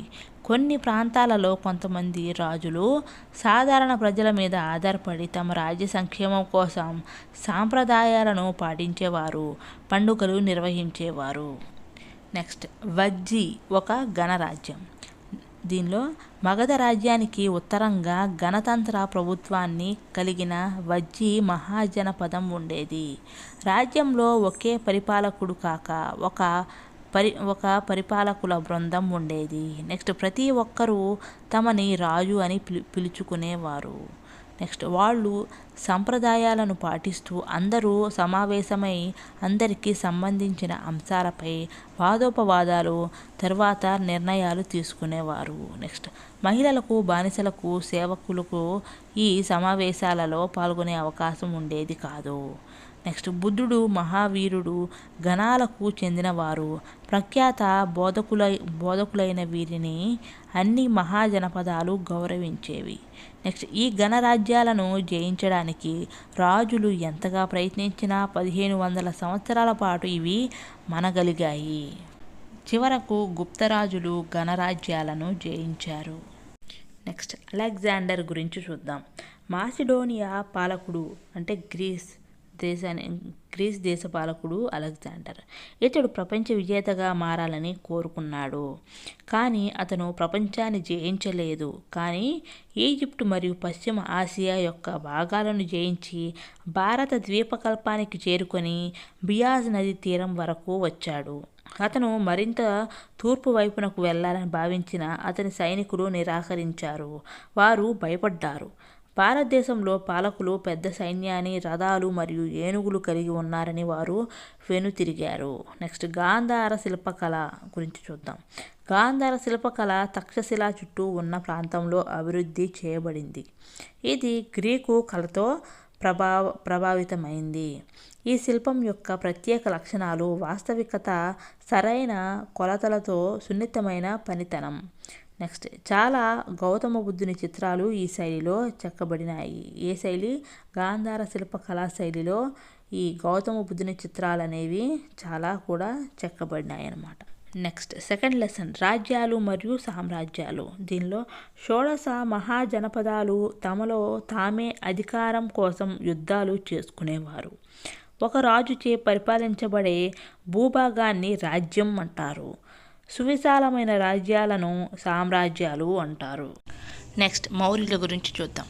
మౌర్య చంద్రగుప్తుడు కౌటిల్యుని సహాయంతో మగధ రాజ్యానికి రాజు కాగలిగాడు. ఎవరి సహాయంతో? కౌటిల్యుని సహాయంతో.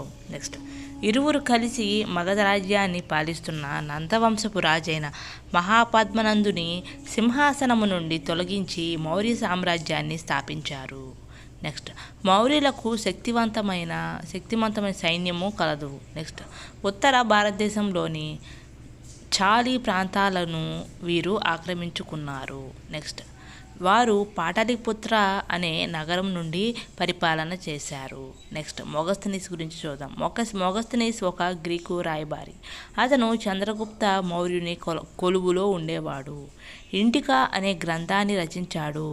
ఇది మౌర్యుల కాల పరిస్థితులు, వారి పరిపాలన గురించి తెలుసుకోవడానికి ఒక ఆధార గ్రంథం. నెక్స్ట్ కౌటిల్యుడు గురించి చూద్దాం. కౌటిల్యుడిని విష్ణుగుప్తుడు మరియు చాణక్యుడు అని కూడా పిలుస్తారు. ఇతను చంద్రగుప్త మౌర్యుని ప్రధానమంత్రి. అర్థశాస్త్రము అతను రచించిన ప్రముఖ గ్రంథం అన్నమాట. నెక్స్ట్ అశోకుడు కళింగ యుద్ధం గురించి చూద్దాం. చంద్రగుప్త మౌర్యుని తర్వాత మగధకు బిందుసారుడు రాజైనాడు. బిందుసారుని తర్వాత విశాలమైన మగధ రాజ్యానికి అశోకుడు రాజైనాడు. నెక్స్ట్ అశోకుడు మరింత విశాలమైన రాజ్యాన్ని స్థాపించాలని సంకల్పించాడు. అందుకోసం చాలా యుద్ధాలు చేశాడు. అందులో కళింగ యుద్ధము ప్రముఖమైనది. నెక్స్ట్ కళింగ రాజ్యం భారతదేశానికి తూర్పు తీరంలో గల స్వతంత్రమైన విశాలమైన రాజ్యం. మౌర్య వంశానికి చెందిన చంద్రగుప్త మౌర్యుడు కళింగ రాజ్యాన్ని జయించడానికి ప్రయత్నించి విఫలమవుతాడు. నెక్స్ట్ అశోకుడు కళింగ రాజ్యంపై యుద్ధం ప్రకటిస్తాడు. నెక్స్ట్ ఈ కళింగ యుద్ధం అత్యంత భయంకరమైనది మరియు రక్తసిక్తమైనది. నెక్స్ట్ అశోక చక్రవర్తి కళింగ యుద్ధ భూమిలోకి స్వయంగా నడిచి వెళ్ళాడు. అనేక మంది గాయపడిన మరియు చనిపోయిన సైనికులను స్వయంగా చూసి భవిష్యత్తులో అతని జీవితకాలంలో ఎలాంటి యుద్ధాలు చేయకూడదని గట్టిగా నిర్ణయించుకున్నాడు. నెక్స్ట్ ధర్మాన్ని వ్యాప్తి చేయడమే నిజమైన విజయముగా భావిస్తాడు. నెక్స్ట్ తన శేష జీవితంలో అహింసకు ప్రాధాన్యత ఇస్తాడు. అహింసను ప్రబోధించే బౌద్ధ మతం పట్ల ఆకర్షితుడవుతాడు. నెక్స్ట్ అశోకుని శిలాశాసనం మరియు కళింగ యుద్ధ ప్రస్తావన గురించి చూద్దాం. 13వ నంబర్ రాతి శాసనంలో అశోకుడు కళింగ యుద్ధం నుండి ప్రస్తావించాడు. అశోకుడు శిలాశాసనాలను తన రాజ్యంలో వివిధ ప్రాంతాలలో చెక్కించాడు. నెక్స్ట్ ధర్మాన్ని తెలియజేయడమే ఈ శాసనాల ముఖ్య ఉద్దేశం. నెక్స్ట్ అశోకుడు శిలాశాసనాలపై చెక్కబడి ఉన్న ధర్మసూత్రాలను నిరక్షరాస్యులకు తెలియజెప్పేందుకు ప్రత్యేక అధికారులను నియమించాడు. నెక్స్ట్ సారనాథ్లోని అశోకుని శిలాస్తంభంలోని 4 సింహాల గుర్తును భారత ప్రభుత్వం అధికార జాతీయ చిహ్నంగా స్వీకరించింది. నెక్స్ట్ జాతీయ చిహ్నం అనేది ఒక దేశం యొక్క అధికారిక చిహ్నం. నెక్స్ట్ ఇది ఒక దేశం యొక్క సార్వభౌమాధికారాన్ని తెలియజేస్తుంది. నెక్స్ట్ 1950 జనవరి 26 నుండి దీనిని అధికారికంగా జాతీయ చిహ్నంగా గుర్తించారు. నెక్స్ట్ ఇందులో 3 సింహాలు పైకి కనబడతాయి.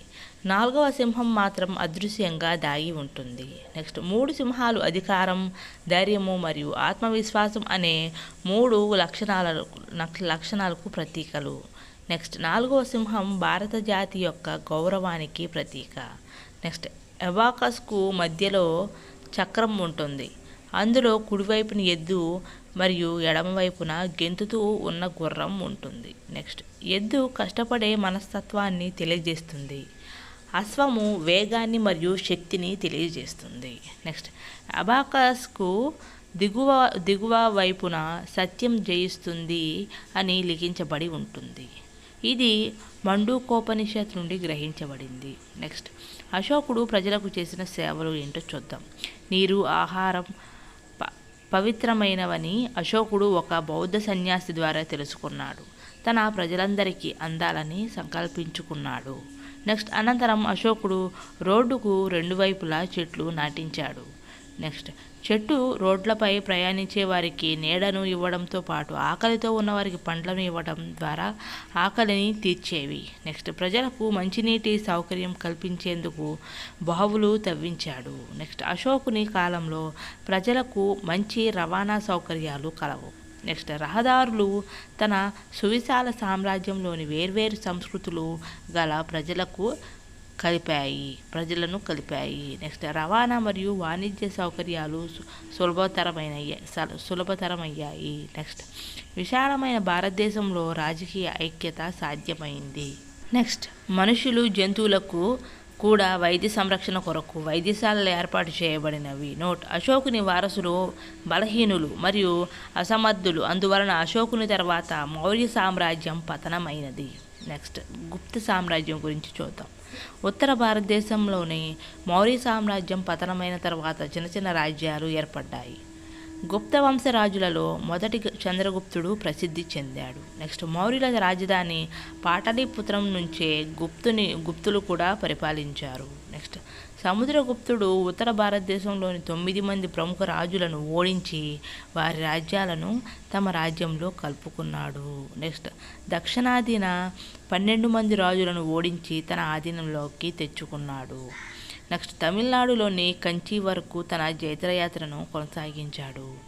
నెక్స్ట్, గుప్తుల కాలంలో సారస్వతం, గణితం, వైద్యశాస్త్రం మరియు ఖగోళ శాస్త్రాలలో అనేక గొప్ప గ్రంథాలు రాయబడినవి. నెక్స్ట్, అందులో చెప్పబడిన జ్ఞానాన్ని ప్రపంచంలో ప్రస్తుతం ఆధునిక పరిజ్ఞానం పేరుతో విస్తృతంగా ఉపయోగిస్తున్నారు. నెక్స్ట్, 2వ చంద్రగుప్తుని కొలువులో 9 మంది గొప్ప పండితులు కలరు.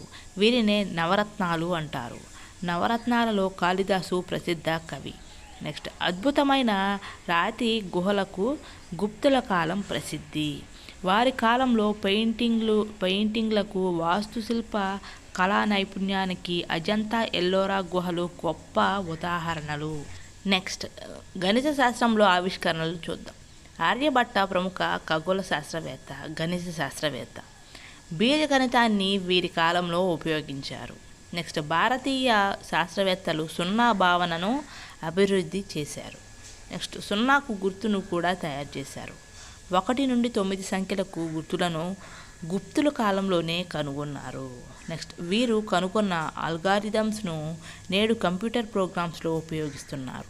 నెక్స్ట్, బ్రహ్మగుప్తుడు గుప్తుల కాలంలో ప్రముఖ ఖగోళ శాస్త్రవేత్త మరియు గణిత శాస్త్రవేత్త.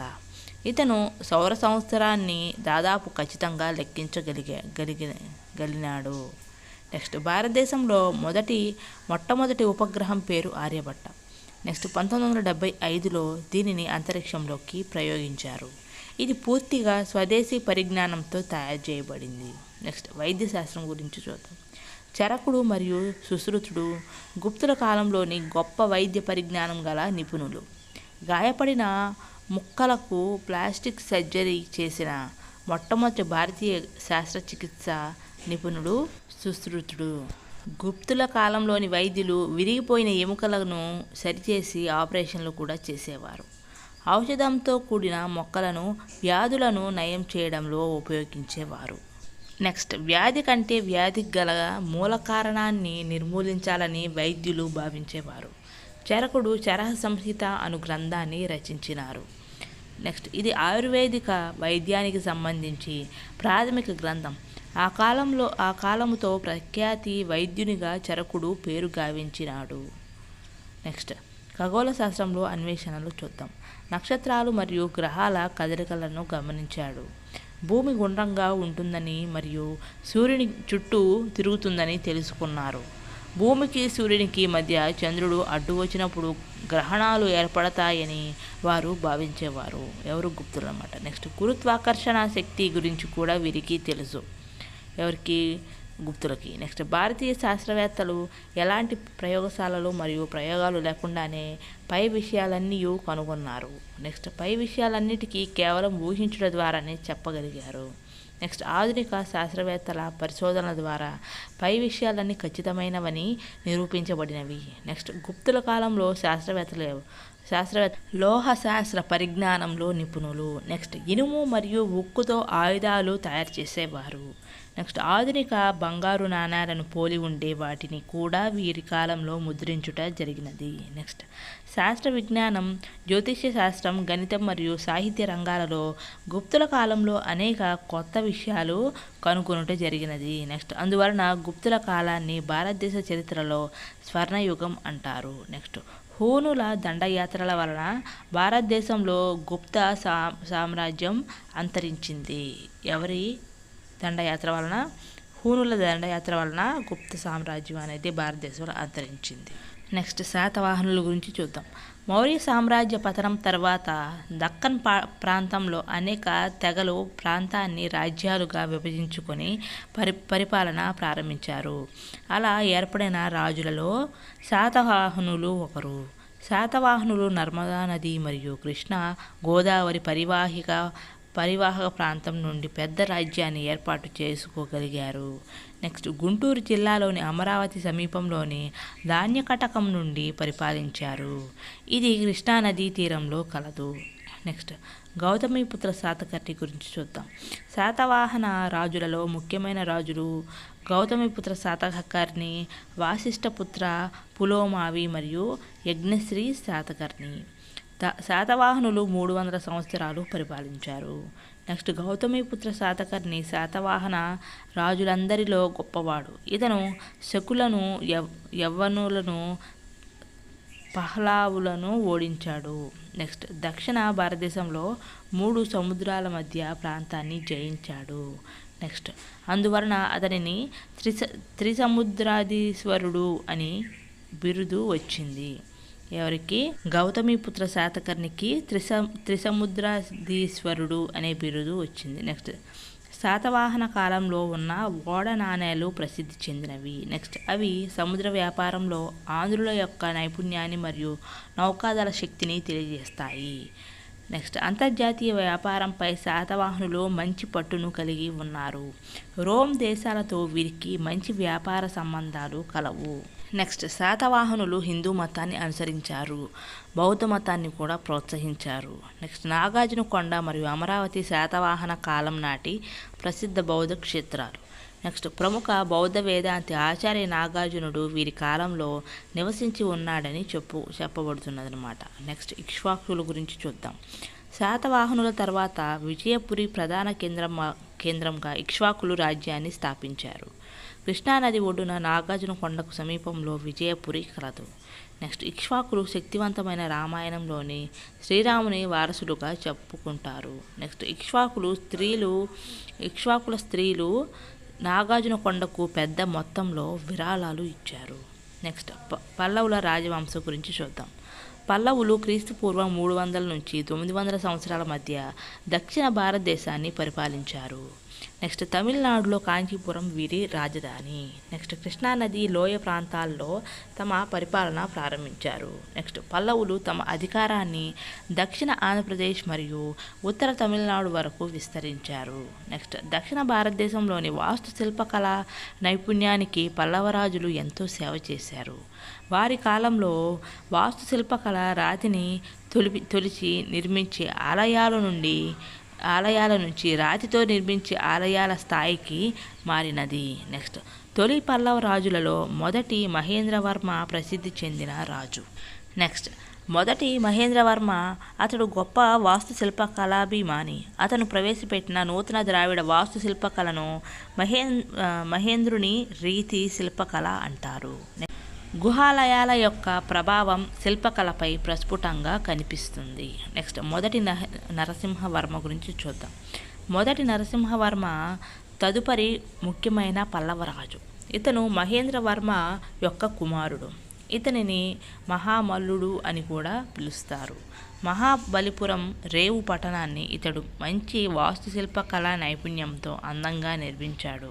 ఇతని కాలంలో అభివృద్ధి చేయబడిన వాస్తుశిల్ప కళ మహామల్లుని వాస్తుశిల్ప కళా రీతిగా ప్రసిద్ధి చెందింది. మహాబలిపురంలో 5 రథాలు నిర్మించారు. ఇవి పంచపాండవ రథాలుగా పేరొందాయి. ఒక్కో రథాన్ని ఒక్కో పెద్ద బండరాయిని తొలిచి నిర్మించారు కావున వీటిని ఏకశిలా రథాలు అంటారు. నెక్స్ట్, పల్లవుల శిల్పకళా రీతికి ఉదాహరణలు: మహేంద్రుని వాస్తుశిల్పకళా రీతి, పంచపాండవ రథాలు, రాజసింహుని వాస్తుశిల్పకళా రీతి. నెక్స్ట్, 2వ నరసింహవర్మ గురించి చూద్దాం. 2వ నరసింహవర్మ దేవాలయాలు నిర్మించుటపై ప్రత్యేక శ్రద్ధ కనపరిచారు. 2వ నరసింహవర్మ రాజసింహుడు అనే పేరుతో ప్రసిద్ధి చెందాడు. ఇతని కాలంలో నూతన వాస్తుశిల్ప కళారీతి అభివృద్ధి చెందింది. దేవాలయం మెత్తని మట్టి రాయితో నిర్మించుట జరిగింది. దీనిని రాజసింహుని వాస్తుశిల్ప కళారీతి అంటారు. నెక్స్ట్, కాంచీపురంలోని ప్రసిద్ధ కైలాసనాథ దేవాలయం రాజసింహుని వాస్తుశిల్ప కళారీతికి చక్కటి ఉదాహరణ. నెక్స్ట్, చాళుక్యుల రాజవంశం గురించి చూద్దాం. దక్షిణ మరియు మధ్య భారతదేశంలో ఎక్కువ భాగాలను క్రీస్తుపూర్వం 600 నుంచి 1200 మధ్య చాళుక్య రాజులు పరిపాలించారు. తొలి చాళుక్య రాజులలో ఒకరైన మొదటి పులకేశి కర్ణాటకలోని బాదామిని రాజధానిగా చేసుకొని పరిపాలించాడు. రెండవ పులకేశి మరొక ప్రసిద్ధి చెందిన చాణక్యరాజు. నర్మదా నది ఒడ్డున జరిగిన యుద్ధంలో హర్షవర్ధనుడు అను చక్రవర్తి ఇతడు ఓడించాడు.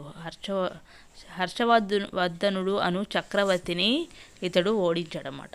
నెక్స్ట్, ఈ విజయాన్ని కర్ణాటకలోని బాగల్కోట జిల్లాలోని ఐహోల్ శాసనంలో ఐహోల్ శిలాశాసనంలో పేర్కొనబడినది. నెక్స్ట్, రెండవ పులకేశి కొలువులో ఉన్న రవికీర్తి ఐహోలు శాసనాన్ని తయారు చేశాడు. నెక్స్ట్, చాళుక్యులు శిల్పకళకు ఎంతో సేవ చేశారు. వారి కాలంలో వెసార అను నూతన వాస్తుశిల్ప కళారీతి అభివృద్ధి చెందింది. నెక్స్ట్, దక్షిణ భారతదేశంలోని ద్రవిడ మరియు ఉత్తర భారతదేశంలోని నగార వాస్తుశిల్ప కళాకృతుల మేలిక్ కలయికే వెసార. నెక్స్ట్, పల్లవ రాజైన మొదటి మహేంద్రవర్మను 2వ పులకేశి యుద్ధంలో ఓడించి కావేరీ నదిని దాటి వెళ్ళాడు. చోళ, చేర, పాండ్యరాజులతో చాళుక్యులు మంచి స్నేహ బంధాలు నెలకొల్పారు. నెక్స్ట్, కర్ణాటకలోని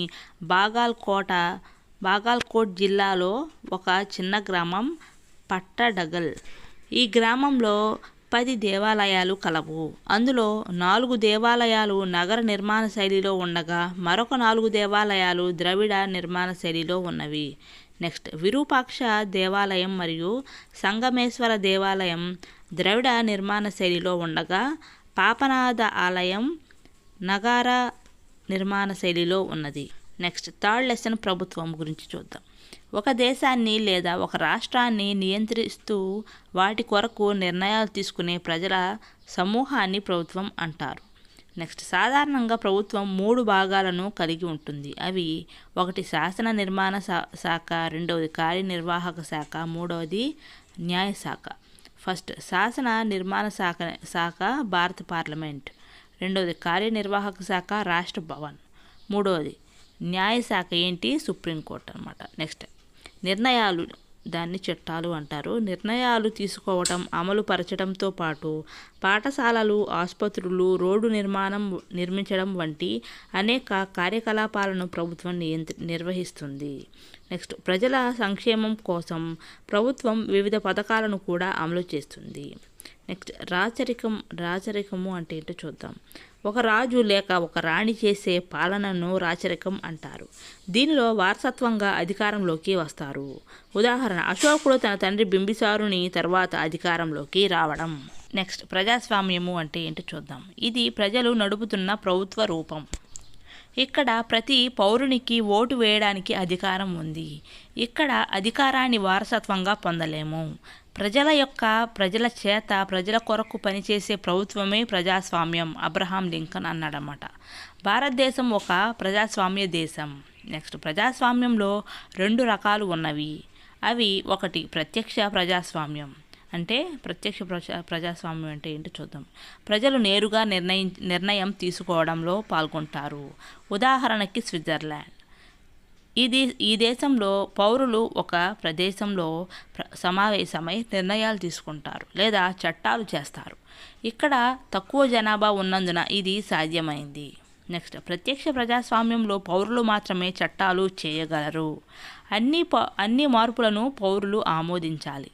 రాజకీయ నాయకులు పార్లమెంటరీ విధానం ప్రకారం పాలన మాత్రమే చేస్తారు. స్విట్జర్లాండ్కు విజయవంతమైన ప్రత్యక్ష ప్రజాస్వామ్యానికి సుదీర్ఘ చరిత్ర అనేది ఉందన్నమాట. నెక్స్ట్ రెండవది పరోక్ష ప్రజాస్వామ్యం. దీన్ని ప్రాతినిధ్య ప్రజాస్వామ్యం అని కూడా అంటారు. అంటే ఏంటో చూద్దాం. ప్రజాస్వామ్యం యొక్క ఈ రూపంలో ప్రజలు తమ ప్రతినిధుల ద్వారా పరోక్షంగా నిర్ణయం తీసుకోవడంలో పాల్గొంటారు. అధికంగా జనాభా ఉండడం వల్ల భారతదేశంతో సహా చాలా దేశాలు పరోక్ష ప్రజాస్వామ్యాన్ని అనుసరిస్తున్నాయి. పరోక్ష ప్రభుత్వానికి ఉదాహరణ భారత్, అమెరికా, ఇంగ్లాండ్. ప్రతినిధిని ఎన్నుకునే విధానాన్ని ఎన్నికలు అంటారు. పరోక్ష ప్రజాస్వామ్య విజయం ఎన్నికలపై ఆధారపడి ఉంటుంది. ఎన్నికలు ఇక్కడ కీలక పాత్ర పోషిస్తాయి. కాబట్టి ఎన్నికలు స్వేచ్ఛగా మరియు నిష్పక్షపాతంగా జరగాలి. నెక్స్ట్ పరోక్ష ప్రజాస్వామ్యం లేదా ప్రాతినిధ్య ప్రజాస్వామ్య రూపాలేంటో చూద్దాం. శాసన నిర్మాణ శాఖ మరియు కార్యనిర్వాహక శాఖల మధ్య సంబంధం ఆధారంగా పరోక్ష ప్రజాస్వామ్యం లేదా ప్రాతినిధ్య ప్రజాస్వామ్యం 2 రకాలు. అవి ఒకటి పార్లమెంటరీ వ్యవస్థ. అంటే ఏంటో చూద్దాం. పార్లమెంటరీ వ్యవస్థ అంటే ఈ వ్యవస్థలో శాసన నిర్మాణ శాఖ నుండి కార్యనిర్వాహక శాఖ ఏర్పడుతుంది. కార్యనిర్వాహక శాఖ శాసన నిర్మాణ శాఖకు బాధ్యత వహిస్తుంది. ఉదాహరణ భారత్, బ్రిటన్. రెండవది అధ్యక్ష తరహా వ్యవస్థ. ఈ వ్యవస్థలో శాసన నిర్మాణ శాఖ నుండి కార్యనిర్వాహక శాఖ ఏర్పడదు. కార్యనిర్వాహక శాఖ శాసన నిర్మాణ శాఖకు బాధ్యత వహించదు. ఉదాహరణ అమెరికా, బ్రెజిల్. నెక్స్ట్ మెజారిటీ పాలన గురించి చూద్దాం. ప్రజాస్వామ్యంలోని ప్రధాన సూత్రాలలో మెజారిటీ పాలన ఒకటి. ప్రాతినిధ్య ప్రజాస్వామ్యంలో సాధారణ మెజారిటీ ద్వారా కూడా ప్రతినిధులు ఎన్నికవుతారు. నెక్స్ట్ ఒక్కోసారి ఒక్క ఓటు ఎక్కువ రావడం వల్ల కూడా ఎన్నిక జరగవచ్చు. అటువంటప్పుడు వేరే అభ్యర్థికి ఓటు వేసిన వారు కూడా ఈ నిర్ణయాన్ని ఒప్పుకోవాల్సిందే. ఆ విధంగా ఎన్నికైన ప్రజాప్రతినిధులు కూడా నిర్ణయాలు తీసుకునేటప్పుడు మెజారిటీ విధానాన్ని అమలుపరుస్తారు. ఏదైనా నిర్ణయాన్ని సగం కంటే ఎక్కువ సభ్యులు సమర్థిస్తే అది అమలు చేయబడుతుంది. ఉదాహరణకి ఒక గ్రామ పంచాయతీలో 20 మంది వార్డు సభ్యులు ఉంటే 11 మంది ఒక ప్రతిపాదనను సమర్థిస్తే అది ఆమోదం పొందుతుంది. మిగతా 9 మంది అభిప్రాయాలకు విలువ ఉండదు. అలా ఆధునిక ప్రజాస్వామ్య ప్రభుత్వాలు మెజారిటీ నిర్ణయానికి కట్టుబడి పనిచేస్తున్నాయి. భారతదేశంలో స్వాతంత్రానికి ముందు మహిళలకు మరియు కొన్ని వర్గాల ప్రజలకు ఓటు హక్కు లేదు. భారత రాజ్యాంగంలోని ఆర్టికల్ 326 ప్రకారము ఒక నిర్దిష్ట వయసు, ప్రస్తుతం 18 సంవత్సరాలు పొందిన అందరికీ ఓటు హక్కు ఉంది. దాన్ని విశ్వజనీన వయోజన ఓటు హక్కు అంటారు. నెక్స్ట్ వివిధ స్థాయిలలో ప్రభుత్వాల గురించి చూద్దాం. వివిధ సమస్యలను పరిష్కరించడానికి ప్రభుత్వం వివిధ స్థాయిలలో పనిచేస్తుంది. అవి ఒకటి జాతీయ స్థాయి, రెండవది రాష్ట్ర స్థాయి, మూడవది స్థానిక స్థాయి. రాష్ట్ర స్థాయిలో కేంద్ర ప్రభుత్వం, రాష్ట్ర స్థాయిలో రాష్ట్ర ప్రభుత్వం, స్థానిక స్థాయిలో స్థానిక ప్రభుత్వం పనిచేస్తాయి అన్నమాట. నెక్స్ట్ 4th లెసన్ స్థానిక స్వపరిపాలన గురించి చూద్దాం. భారతదేశంలో స్థానిక స్వపరిపాలన రాష్ట్ర స్థాయి కంటే దిగువన ఉన్న ప్రభుత్వ అధికార ప్రతినిధిని సూచిస్తుంది. భారత రాజ్యాంగంలోని ఆర్టికల్ 40 స్థానిక స్వపరిపాలనను సూచిస్తుంది. ఈ ఆర్టికల్ మన జాతిపిత గాంధీజీ అభిప్రాయాలకు అనుగుణంగా రాజ్యాంగంలో చేర్చబడింది. నెక్స్ట్ భారత పార్లమెంట్ 2 సవరణలు చేసింది.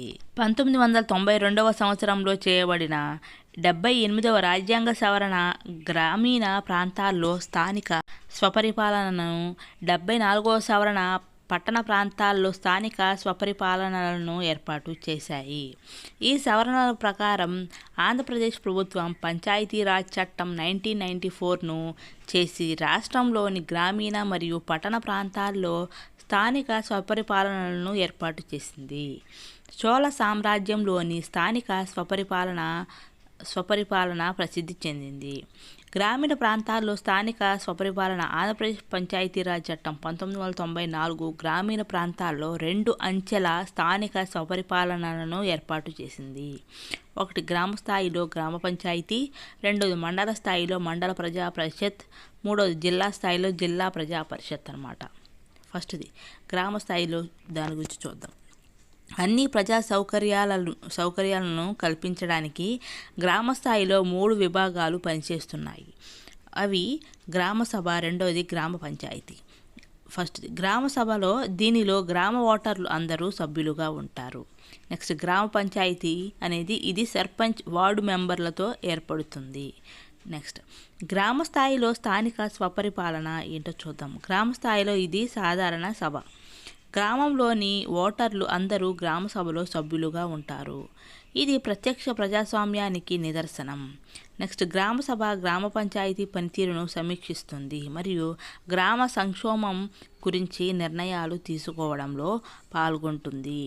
నెక్స్ట్ గ్రామ సర్పంచ్ దీనికి అధ్యక్షత వహిస్తారు. నెక్స్ట్ సర్పంచ్ మరియు వార్డు సభ్యులతో గ్రామ పంచాయతీ ఏర్పడుతుంది. దీనిని ఎన్నికల ద్వారా ఏర్పాటు చేస్తారు. గ్రామ అధ్యక్షుడు లేదా సర్పంచ్ దీనికి అధ్యక్షత వహిస్తారు.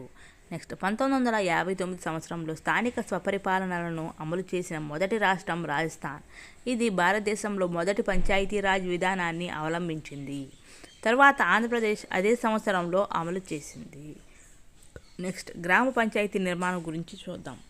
ఓటర్ల జాబితా గురించి చూద్దాం. 18 సంవత్సరాలు వయసు నిండిన ప్రతి వ్యక్తి గ్రామంలోని ఓటర్ల జాబితాలో తన పేరు నమోదు చేసుకుంటే అతడు లేదా ఆమె ఓటు వేయడానికి అర్హులు. నెక్స్ట్ సాధారణంగా ఒక బూత్ స్థాయి అధికారి ఎన్నికల ముందు ప్రతి ఇంటికి వెళ్ళి ఓటర్ల జాబితాలో ఏమైనా మార్పులు అవసరమైతే చేస్తారు. అదే సమయంలో ఓటర్ల జాబితాలో పేరు నమోదు చేయడం కానీ తీసివేయడం కానీ జరుగుతుంది. నెక్స్ట్ వార్డులు గురించి చూద్దాం. సాధారణంగా ప్రతి గ్రామాన్ని కొన్ని వార్డులు అంటే వీధులు, కాలనీలుగా విభజిస్తారు. ప్రతి వార్డులో ఓటర్ల సంఖ్య దాదాపు సమానంగా ఉంటుంది. ప్రతి వార్డు నుండి ఒక సభ్యుడు గ్రామ పంచాయతీకి ఎన్నికవుతారు. అతనిని వార్డు సభ్యుడు అని పిలుస్తారు. ఈ విధంగా ప్రతి వీధి లేదా ప్రాంతం నుండి ఒక వ్యక్తి గ్రామ పంచాయతీకి ప్రాతినిధ్యం వహిస్తారు. ప్రతి గ్రామ పంచాయతీకి జనాభాను బట్టి 5 నుండి 21 మంది వరకు వార్డు సభ్యులుంటారు. నెక్స్ట్ 21 సంవత్సరాలు నిండిన వారు గ్రామ పంచాయతీ ఎన్నికలలో పోటీ చేయవచ్చు. నెక్స్ట్ గ్రామ పంచాయతీలో రిజర్వేషన్లు. ఇంతకుముందు మన సమాజంలో స్త్రీలు ఎన్నికలలో పోటీ చేయడం, వార్డు మెంబర్ గాను సర్పంచ్ గాను ఎన్నిక కావడం అంత సులభం కాదు. ఎందుకంటే స్థానిక సంస్థలలో పురుషుల ఆధిక్యం ఉంది. దీనివల్ల సగం జనాభాకు ప్రాతినిధ్యం లేకుండా పోయింది. నెక్స్ట్ ఈ విషయాలను దృష్టిలో ఉంచుకొని పార్లమెంట్ స్త్రీలకు స్థానిక సంస్థలలో 1/3 వంతు స్థానాలను కేటాయించింది. మన రాష్ట్రంలో మహిళలకు రిజర్వేషన్లు 50%కు పెంచడం జరిగింది. నెక్స్ట్ షెడ్యూల్డ్ కులాలకు, షెడ్యూల్డ్ తెగలకు, వెనుకబడిన తరగతులకు వారి జనాభా ప్రాతిపదిక ప్రకారం స్థానాలు కేటాయించారు. నెక్స్ట్ ఎన్నికల గురించి చూద్దాం. స్థానికంగా గ్రామ పంచాయతీకి ఎన్నికలు ప్రతి 5 సంవత్సరాలకు ఒకసారి జరుగుతాయి. ఈ సమయంలో ప్రతి వార్డులో నివసించే వ్యక్తి ఓటరుగా నమోదైన వారన్నమాట. ప్రతి వార్డులో నివసించే వ్యక్తి 2 ఓట్లు వేస్తారు. 1 ఓటును వార్డు సభ్యుడిని ఎన్నుకోవడానికి, రెండోది సర్పంచ్ ఎన్నికకు వినియోగిస్తారు. ఎక్కువ ఓట్లు వచ్చిన వారిని గెలిచినట్లు ప్రకటిస్తారు. నెక్స్ట్ సర్పంచ్ గురించి చూద్దాం. గ్రామ పెద్ద ఎవరు? సర్పంచ్. గ్రామ ప్రథమ పౌరుడు ఎవరు? సర్పంచే. గ్రామ పంచాయతీ నిర్ణయాలను అమలు చేసే బాధ్యత సర్పంచ్దే. రోజువారీ కార్యకలాపాలు కూడా సర్పంచ్ ఆధ్వర్యంలోనే జరుగుతాయి. నెక్స్ట్ గ్రామ పంచాయతీకి వచ్చే ఆదాయ వ్యయాలకు కూడా సర్పంచ్ బాధ్యత వహిస్తాడు. నెక్స్ట్ ఉప సర్పంచ్ గురించి చూద్దాం. ఎన్నికల తర్వాత సర్పంచ్ వార్డు సభ్యులు కలిసి తమలో ఒకరిని ఉప సర్పంచ్గా ఎన్నుకుంటారు. సర్పంచ్ లేనప్పుడు ఉప సర్పంచ్ ఆ బాధ్యతలు నిర్వహిస్తాడు. నెక్స్ట్ గ్రామ పంచాయతీ విధుల గురించి చూద్దాం. నీటి వనరులు, రోడ్లు, మురుగునీరు, పాఠశాల భవనాలు మరియు ఇతర ఉమ్మడి వనరుల నిర్మాణం మరియు నిర్వహణ గ్రామ పంచాయతీ విధులన్నమాట. స్థానికంగా పన్నులు విధించడం మరియు వసూలు చేయడం కూడా గ్రామ పంచాయతీ విధుల్లోనే. ఉపాధికి సంబంధించిన ప్రభుత్వ పథకాలను అమలు చేయడం కూడా గ్రామ పంచాయతీ విధుల్లో భాగమే అన్నమాట. నెక్స్ట్ గ్రామ పంచాయతీ ఆర్థిక వనరుల గురించి చూద్దాం. ఇళ్ళు, మార్కెట్ స్థలాలు మొదలైన వాటిపై పన్నులు వసూలు చేయడం గ్రామ పంచాయతీ ఆర్థిక వనరు అన్నమాట. నెక్స్ట్ రాష్ట్ర ప్రభుత్వం, జిల్లా పరిషత్ మరియు మండల పరిషత్ల నుండి మంజూరయ్యే నిధులు మరియు రుణాలు, అలాగే స్థానిక ప్రజల నుండి విరాళాలు సేకరించడం కూడా గ్రామ పంచాయతీ ఆర్థిక వనరే అన్నమాట. నెక్స్ట్ గ్రామ సచివాలయం గురించి చూద్దాం. మన రాష్ట్రంలో అక్టోబర్ 2, 2019 సంవత్సరంలో గ్రామ సచివాలయ వ్యవస్థ ప్రారంభించబడింది. ప్రతి 2000 మందికి ఒక గ్రామ సచివాలయం ఏర్పాటు చేయబడింది. ప్రతి గ్రామ సచివాలయంలో 11 మంది గ్రామ నిర్వాహకులు అంటే ఉద్యోగులు ఉంటారు. గ్రామ సచివాలయం యొక్క ప్రధాన లక్ష్యం ప్రజలకు సమర్థవంతంగా, పారదర్శకంగా మరియు జవాబుదారీతనంతో ప్రభుత్వ సేవలను అందించడం. నెక్స్ట్ సేవలు గ్రామ వాలంటీర్ల ద్వారా వారికి కేటాయింపబడిన ఇళ్లకు అందించడం జరుగుతుంది. నెక్స్ట్ మండల పరిషత్, జిల్లా పరిషత్ గురించి చూద్దాం. ప్రతి మండలంలో సుమారు 20 నుండి 40 గ్రామ పంచాయతీలు ఉంటాయి. జిల్లాలోని అన్ని మండల పరిషత్తులు జిల్లా పరిషత్ ఆధ్వర్యంలో పనిచేస్తాయి. మండల పరిషత్ ప్రాదేశిక నియోజకవర్గ అంటే 1/3 సభ్యులను ఓటర్లు నేరుగా ఎన్నుకుంటారు. మండల పరిషత్లో కొందరు సభ్యులు కోఆప్టెడ్ సభ్యులు నియమింపబడతారు. మండల పరిషత్ ప్రాదేశిక నియోజకవర్గ సభ్యులు తమలో ఒక సభ్యుడిని మండలాధ్యక్షునిగాను, మరొకరిని ఉపాధ్యక్షునిగాను పరోక్ష ఎన్నిక ద్వారా ఎన్నుకుంటారు. జిల్లా పరిషత్ సభ్యులను జిల్లా పరిషత్ ప్రాదేశిక నియోజకవర్గాల నుండి ఓటర్లు నేరుగా ఎన్నుకుంటారు. జిల్లా పరిషత్లో కొంతమంది సభ్యులు అంటే కోఆప్టెడ్ సభ్యులు నియమింపబడతారు. జిల్లా పరిషత్ ప్రాదేశిక నియోజకవర్గాల సభ్యులు తమలో ఒకరిని జిల్లా పరిషత్ చైర్మన్ గాను, మరొకరిని వైస్ చైర్మన్ గాను పరోక్ష ఎన్నిక ద్వారా ఎన్నుకుంటారు. జిల్లా పరిషత్ మరియు మండల పరిషత్ జిల్లాలోని పంచాయతీల కార్యకలాపాలను సమన్వయం చేస్తాయి. పంచాయతీల ప్రణాళికలను ఆమోదించి నిధుల కేటాయింపును సమన్వయపరుస్తారు. నెక్స్ట్ పట్టణ ప్రాంతాల్లో స్థానిక స్వపరిపాలన గురించి చూద్దాం. నగర పంచాయతీ అంటే నోటిఫైడ్ ఏరియా కౌన్సిల్ NAC 20,000 నుండి 40,000 జనాభా ఉంటే దాని నగర పంచాయతీ అంటారు. నెక్స్ట్ పురపాలక సంఘం అంటే 40,000 నుండి 3 లక్షల జనాభా ఉంటే అది పురపాలక సంఘం అవుతుంది. మున్సిపల్ కార్పొరేషన్ అంటే 30 లక్షల పైగా జనాభా ఉంటే అది మున్సిపల్ కార్పొరేషన్. నెక్స్ట్ నగర పంచాయతీ గురించి చూద్దాం. ప్రతి నగర పంచాయతీలో వార్డు కౌన్సిలర్లు మరియు చైర్మన్తో ఒక కమిటీ ఉంటుంది. ప్రతి నగర పంచాయతీ కమిటీలో కనీసం 10 మంది ఎన్నుకోబడిన వార్డు సభ్యులు మరియు 3 నామినేటెడ్ సభ్యులు ఉంటారు. నెక్స్ట్ నగర పంచాయతీ నోటిఫైడ్ ఏరియా కమిటీ సభ్యులు ఆయా వార్డుల నుండి వయోజన ఓటు హక్కు ప్రాతిపదికన 5 సంవత్సరాలకు ఒకసారి ఎన్నుకోబడతారు. నెక్స్ట్ షెడ్యూల్డ్ కులాలు, షెడ్యూల్డ్ తెగలు, వెనుకబడిన తరగతులకు మరియు మహిళలకు సీట్లు కేటాయించబడ్డాయి. నెక్స్ట్ కౌన్సిలర్లు లేదా వార్డు సభ్యులు ప్రత్యక్ష ఎన్నికల ద్వారా నగర పంచాయతీలోని వార్డుల నుండి ఎన్నుకోబడతారు. నెక్స్ట్ పురపాలక సంఘం గురించి చూద్దాం. ప్రతి మున్సిపాలిటీలో ఎన్నిక కాబడిన సభ్యులు అయిన కౌన్సిలర్లు మరియు నామినేటెడ్ సభ్యులతో ఒక మున్సిపల్ కౌన్సిల్ ఉంటుంది. నెక్స్ట్ మున్సిపల్ కౌన్సిల్ను ఏర్పాటు చేయడానికి గాను మున్సిపాలిటీ యొక్క ప్రాంతాన్ని వార్డులుగా విభజిస్తారు.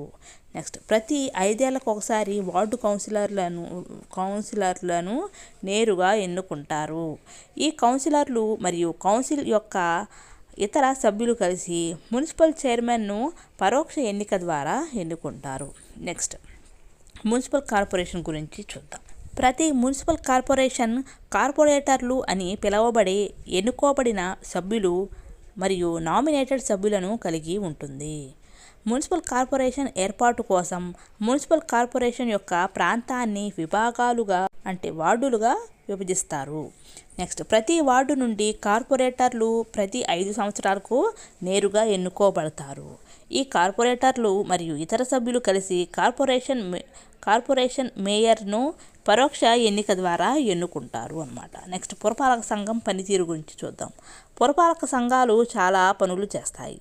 ఉదాహరణకి నీటి సరఫరా, వీధి దీపాలు, కొత్త రోడ్లు వేయడం, మరమ్మతులు, మురికి కాలువలు మరమ్మత్తు, నిర్వహణ, చెత్తను తొలగించడం, పాఠశాలలను నడపడం, చౌక దుకాణాలు, ఆసుపత్రుల నిర్వహణ మొదలైనవే కాకుండా ఇంకా ఎన్నో రకాల అభివృద్ధి పనులు చేస్తాయి. ప్రతి మున్సిపాలిటీని ఎన్నో విభాగాలుగా విభజిస్తారు. ప్రతి విభాగానికి ఒక అధికారిని నియమించి ఆయనకు బాధ్యతలు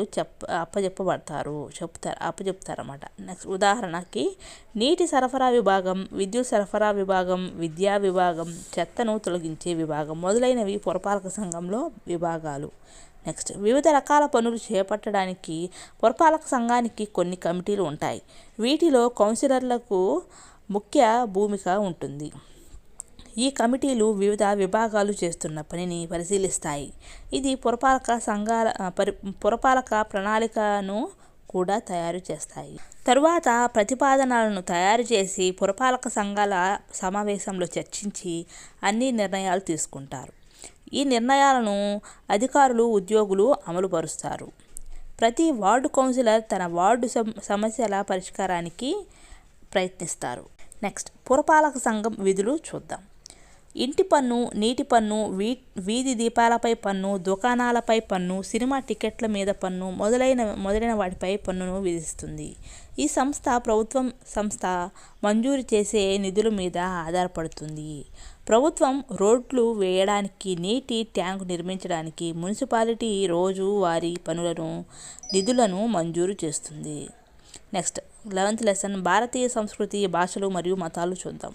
భారతీయ సంస్కృతి అంటే భారతీయ సంస్కృతిని ఒక ప్రత్యేకమైనదిగా పిలవడానికి భిన్నత్వంలో ఏకత్వం ప్రముఖమైనది.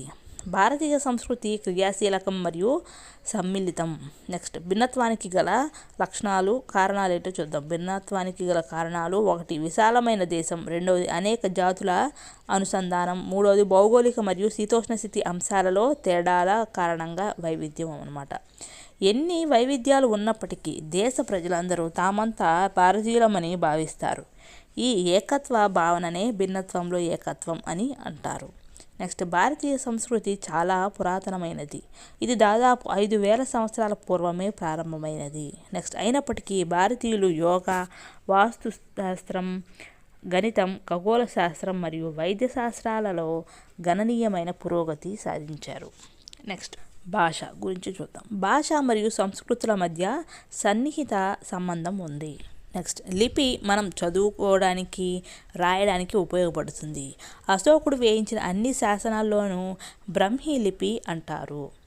నెక్స్ట్ హిందూ మతం గురించి చూద్దాం. ప్రపంచంలోని మతాలలో హిందూ మతం చాలా పురాతనమైనది. దీనిని సనాతన ధర్మం అని కూడా అంటారు. హిందూ అనే పదం సింధు అనే పదం నుండి వచ్చింది. నెక్స్ట్ విశ్వమానవ మూల సూత్రాలపై ఆధారపడినది హిందూ మతం. నెక్స్ట్ వేదాలు, ఉపనిషత్తులు, భగవద్గీత, రామాయణం మరియు మహాభారతం హిందువుల పవిత్ర గ్రంథాలు. నెక్స్ట్ విష్ణువు, శివుడు, ఆదిశక్తి, రాముడు మరియు కృష్ణుడు హిందువులు ఆరాధించే దేవతలు. నెక్స్ట్ సంక్రాంతి, దసరా, దీపావళి మొదలైనవి హిందువులు జరుపుకునే కొన్ని పండుగలు. నెక్స్ట్ భారతదేశంలోని అమర్నాథ్, బద్రీనాథ్, వారణాసి, పూరి, సింహాచలం, శ్రీశైలం, భద్రాచలం, తిరుమల, కంచి, మదురై, శబరిమలై, రామేశ్వరం వంటి అనేక దేవాలయాలను హిందువులు సందర్శిస్తారు. నెక్స్ట్ హిందూ మత ప్రధాన లక్షణాలు చూద్దాం. మానవ సేవే మాధవ సేవ. విశ్వమానవ కుటుంబం అంటే వసుదైక కుటుంబం అన్నమాట. నెక్స్ట్ ఏకాగ్రత ద్వారా మోక్షాన్ని పొందడం అంటే తపస్సు అన్నమాట. చతుర్విధ పురుషార్థాలను అభ్యసించడం అంటే ధర్మం, అర్థం, కామం, మోక్షం వంటి 4 రకాల అభ్యాసాలు. వీటినే చతుర్విధ పురుషార్థాలు అంటారు. వీటిని అభ్యసించడం. నెక్స్ట్ 4 ఆశ్రమాలు అంటే బ్రహ్మచర్యం, గృహస్థాశ్రమం, వానప్రస్థం, సన్యాసం. ప్రపంచంలో అత్యధికంగా సందర్శించే పవిత్ర దేశాలలో పవిత్ర ప్రదేశాలలో చిత్తూరు జిల్లాలోని తిరుమల శ్రీ వెంకటేశ్వర స్వామి ఆలయం ఒకటి. ఇది శేషాచలం కొండలలో కలదు. దీనిని హిందువులు పవిత్ర దేవాలయంగా భావిస్తారు. నెక్స్ట్, హిందువుల ప్రకారం విష్ణువు యొక్క అవతారమే శ్రీ వెంకటేశ్వర స్వామి. ఇక్కడ దేవుణ్ణి శ్రీనివాస, గోవింద మరియు బాలాజీ అని పిలుస్తారు. నెక్స్ట్, తిరుమలలోని శ్రీవారి బ్రహ్మోత్సవాలు ప్రసిద్ధి చెందినవన్నమాట. నెక్స్ట్, జైన మతం గురించి చూద్దాం. జైన మతం ఒక ప్రాచీన భారతీయ మతం. ఈ మతాన్ని అనుసరించు వారిని జైనులు అంటారు. 24 మంది తీర్థంకరులు ఈ మతాన్ని ప్రాచుర్యంలోకి తెచ్చారు. జైన అనే పదం జిన అనే సంస్కృత పదం నుండి వచ్చింది. మహావీరుడు మిక్కిలి ప్రసిద్ధి చెందిన తీర్థంకరుడు. మహావీరుడు 12 సంవత్సరాల సత్యాన్వేషణ కోసం కఠినమైన తపస్సు మరియు ధ్యానం చేశాడు. నెక్స్ట్, వర్ధమాన మహావీరుడు గురించి చూద్దాం. ఇతను జననం క్రీస్తుపూర్వం 599. జన్మస్థలం వైశాలి. తల్లిదండ్రులు సిద్ధార్థ, త్రిశాల. జీవిత భాగస్వామి యశోద. బిరుదులు అంటే వర్ధమాన మహావీరుడి బిరుదులు మహావీర, జిన అనే బిరుదులు. వర్ధమాన మహావీరుని మరణం క్రీస్తుపూర్వం 527 అన్నమాట. జైన మతం యొక్క ప్రధాన లక్ష్యం మోక్షం సాధించడం. నెక్స్ట్, కైవల్యం లేదా జినను సాధించినప్పుడు ఆత్మకర్మల నుండి విముక్తి పొందుతుంది. ఆ ఆనంద స్థితినే మోక్షం అంటారు. తీర్థంకరులు జైనులకు ఆధ్యాత్మిక గురువులు. మహావీరుడు చివరి తీర్థంకరుడు అన్నమాట. మహావీరుడి బోధనలను ఆయన అనుచరులు అనేక గ్రంథాల రూపంలో సంకలనం చేశారు. నెక్స్ట్, జైన మత సిద్ధాంతాలు ఏంటో చూద్దాం. అహింస అంటే పంచవ్రతాలు, వీటినే జైన మత సిద్ధాంతాలు అంటారు. అవి: 1 అహింస అంటే నాన్ వైలెన్స్, 2 సత్యం అంటే ట్రూత్ఫుల్నెస్, 3 అస్తేయం అంటే నాన్ స్టీలింగ్, 4 అపరిగ్రహం అంటే నాన్ పొసెసివ్నెస్ అనమాట, 5 బ్రహ్మచర్యం అంటే సెంటర్డ్నెస్ అనమాట బ్రహ్మచర్యం అంటే. నెక్స్ట్, ఈ జాబితాలో బ్రహ్మచర్యమును మహావీరుడు చేర్చాడు. పై 5 సిద్ధాంతాలను అనుసరించడానికి మహావీరుడు 3 మార్గాలను సూచించాడు. వాటిని త్రిరత్నాలు అంటారు. త్రిరత్నాలు ఏంటంటే: 1 సమ్యక్ దర్శనం అంటే సరైన విశ్వాసం, 2 సమ్యక్ జ్ఞానం అంటే సరైన జ్ఞానం, 3 సమ్యక్ చరిత్ర అంటే సరైన ప్రవర్తన అని అర్థం. నెక్స్ట్, గోమటేశ్వర విగ్రహం గురించి చూద్దాం. గోమటేశ్వర ఆలయం కర్ణాటకలోని శ్రావణ బెలగొలలో వద్ద ఉందన్నమాట. గోమటేశ్వర ఆలయం ఎక్కడుంది? కర్ణాటకలోని శ్రావణ బెలగొలలో ఉంది. ఇది చారిత్రక జైన దేవాలయం అన్నమాట. నెక్స్ట్, గోమటేశ్వర విగ్రహం అనేది ప్రపంచంలోని అతిపెద్ద ఏకశిలా విగ్రహాలలో ఒకటి. దీని ఎత్తు 57 అడుగులు. దీనిని బాహుబలి అంటారు. నెక్స్ట్, బౌద్ధ మతం గురించి చూద్దాం. బౌద్ధ మత స్థాపకుడు గౌతమ బుద్ధుడు. ఇతను లుంబిని వనం, నేపాల్లో జన్మించాడు. ఇతని మొదటి పేరు సిద్ధార్థుడు. జ్ఞానోదయం తర్వాత బుద్ధుడయ్యాడు. అసలు పేరేమో సిద్ధార్థుడు, జ్ఞానోదయం తర్వాత బుద్ధుడయ్యాడనమాట. నెక్స్ట్, ఇతను సత్యము మరియు శాంతి కోసం పరిశోధించాడు. నెక్స్ట్, 6 సంవత్సరాల కఠిన ధ్యానం తర్వాత జ్ఞానోదయం పొందారు. ఇతను జ్ఞానోదయం పొందిన చెట్టుకు బోధి వృక్షం అనే పేరు పెట్టారు. ఉత్తరప్రదేశ్లోని కుషినగర్లో సిద్ధార్థుడు స్వర్గస్థుడు అయినాడు. సిద్ధార్థుడు జననం క్రీస్తుపూర్వం 563. జన్మస్థలం లుంబిని. తల్లిదండ్రులు శుద్ధోదనుడు, మాయాదేవి. నెక్స్ట్, జీవిత భాగస్వామి యశోధర. కుమారుడు రాహుల్. బిరుదులు గౌతముడు, బుద్ధుడు. మరణం క్రీస్తుపూర్వం 483 అనమాట. బుద్ధుని ప్రకారం మోక్షం సాధించడమే జీవిత పరమార్థం. మోక్షాన్ని బలుల ద్వారా లేదా ప్రార్థనల ద్వారా సాధించలేము. మధ్య మార్గం అంటే అష్టాంగ మార్గంను అనుసరించడం ద్వారా మోక్షం సాధించవచ్చని తెలిపాడు. అహింస సిద్ధాంతాలపై బౌద్ధ మతం ఆధారపడి ఉంది. త్రిపీటకాలు బౌద్ధ మత పవిత్ర గ్రంథాలు. అవి బుద్ధుని జీవితం, బోధనలు మరియు తాత్విక ఉపన్యాసాల సమాహారం. నెక్స్ట్, గౌతమ బుద్ధుని బోధనలను ఆర్య సత్యాలు అంటారు. నెక్స్ట్, ఆర్య సత్యాలు ఏంటో చూద్దాం. 1 ప్రపంచం దుఃఖమయం, 2 దుఃఖం కోరికల వల్ల కలుగుతుంది, 3 కోరికలను త్యజించడం ద్వారా మోక్షం పొందవచ్చు, 4 అష్టాంగ మార్గాన్ని పాటించడం ద్వారా మోక్షాన్ని సులభంగా పొందవచ్చు. నెక్స్ట్, సాంచి స్తూపం గురించి చూద్దాం. సాంచీ వద్ద ఉన్న స్తూపం గొప్ప బౌద్ధ స్మారక కట్టడాలలో ఒకటి. ఇది బౌద్ధ కళ మరియు నిర్మాణ శైలిని తెలియజేస్తుంది. నెక్స్ట్, ఇది భారతదేశంలో గల పురాతన రాతి నిర్మాణాలలో ఒకటి. దీనిని క్రీస్తుపూర్వం 3వ శతాబ్దంలో అశోక చక్రవర్తి నిర్మించాడు. ఇది మధ్య భారతదేశంలో సంరక్షించబడిన పురాతన స్తూపాలలో ఒకటిగా పరిగణించబడుతుంది. నెక్స్ట్, క్రైస్తవ మతం గురించి చూద్దాం. క్రైస్తవ మతం ప్రపంచవ్యాప్తంగా విస్తృతంగా ఆచరించే మతం. క్రైస్తవుల పవిత్ర గ్రంథం బైబిల్. నెక్స్ట్, క్రైస్తవ మత సిద్ధాంతం ఏంటో చూద్దాం. 1. మానవులందరూ దేవుని పిల్లలు. 2. పాపాలు చేయకుండా పవిత్రమైన జీవితాన్ని గడపండి. 3. నిన్ను నీవు ప్రేమించుకున్నట్లు నీ పొరుగువారిని కూడా ప్రేమించు. 4. ఒక చెంపపై కొట్టినప్పుడు మరొక చెంప చూపించు. 5. మానవ సేవే మాధవ సేవ. నెక్స్ట్, ప్రపంచంలోనే ప్రసిద్ధ church Roman Catholic church. Next, Roman Catholic church అధిపతిని పోప్ అంటారు. నెక్స్ట్, వాటికన్ నగరం ప్రపంచంలోని అతిపెద్ద దేశం. నెక్స్ట్, ఇస్లాం గురించి చూద్దాం. ముస్లింల పవిత్ర గ్రంథం ఖురాన్. నెక్స్ట్, మహమ్మద్ ప్రవక్త మానవులందరూ సోదరులని బోధించాడు. నెక్స్ట్, సమస్త మానవాళికి ప్రేమ యొక్క ప్రాముఖ్యతను తెలియజెప్పాడు. నెక్స్ట్, మహమ్మద్ ప్రవక్త దేవుడు ఒక్కడే అని బోధించాడు. నెక్స్ట్, మహమ్మద్ ప్రవక్త బోధనలు చూద్దాం. మానవులందరూ అల్లాచే సృష్టించబడ్డారు. మానవులందరూ దేవుని ముందు సమానం. నెక్స్ట్, దేవునికి ఆకారం లేదు కాబట్టి విగ్రహారాధన సరి అయినది కాదు. నెక్స్ట్, ప్రతి ముస్లిం దేవుని సేవకునిగా మారి నిజాయితీగా ఉండాలి. నెక్స్ట్, ప్రసిద్ధ మక్కా మసీద్ అంటే సౌదీ అరేబియాలో ఉంది. మక్కా మసీద్ మధ్యలో ఉన్న భవనమే కాబా. నెక్స్ట్, ముస్లింలకు పవిత్రమైన నగరం మక్కా. ముస్లిం భక్తులు వారి స్తోమతను బట్టి తమ జీవితకాలంలో కనీసం ఒక్కసారైనా హజ్ అంటే తీర్థయాత్రకు మక్కాకు వెళ్ళాలనుకుంటారు. నెక్స్ట్, సిక్కులు గురించి చూద్దాం. సిక్కు అనేది ఒక విశ్వాసం మరియు దాని అనుచరులను సిక్కులు అంటారు. నెక్స్ట్, సిక్ అనే పదానికి విద్యార్థి లేదా శిష్యుడు అని అర్థం. నెక్స్ట్, సిక్కు మత స్థాపకుడు గురునానక్. నెక్స్ట్, సిక్కుల 10 మంది గురువులలో మొదటివాడు గురునానక్. నెక్స్ట్, సిక్కుల ఆలయాన్ని గురుద్వారా అంటారు. నెక్స్ట్, సిక్కుల పవిత్ర గ్రంథం గురు గ్రంథ్ సాహెబ్. నెక్స్ట్, పంజాబ్లోని అమృత్సర్ నగరంలో స్వర్ణ దేవాలయం ఉంది. ఇది పవిత్రమైన గురుద్వారా మరియు సిక్కులకు అత్యంత ముఖ్యమైన పుణ్యక్షేత్రం. నెక్స్ట్, భారతదేశంలో పై మతాలతో పాటు పార్సీ వంటి అనేక ఇతర మత అనుచరులు కూడా ఉన్నారు. నెక్స్ట్, సమానత్వం వైపు అనేది చూద్దాం.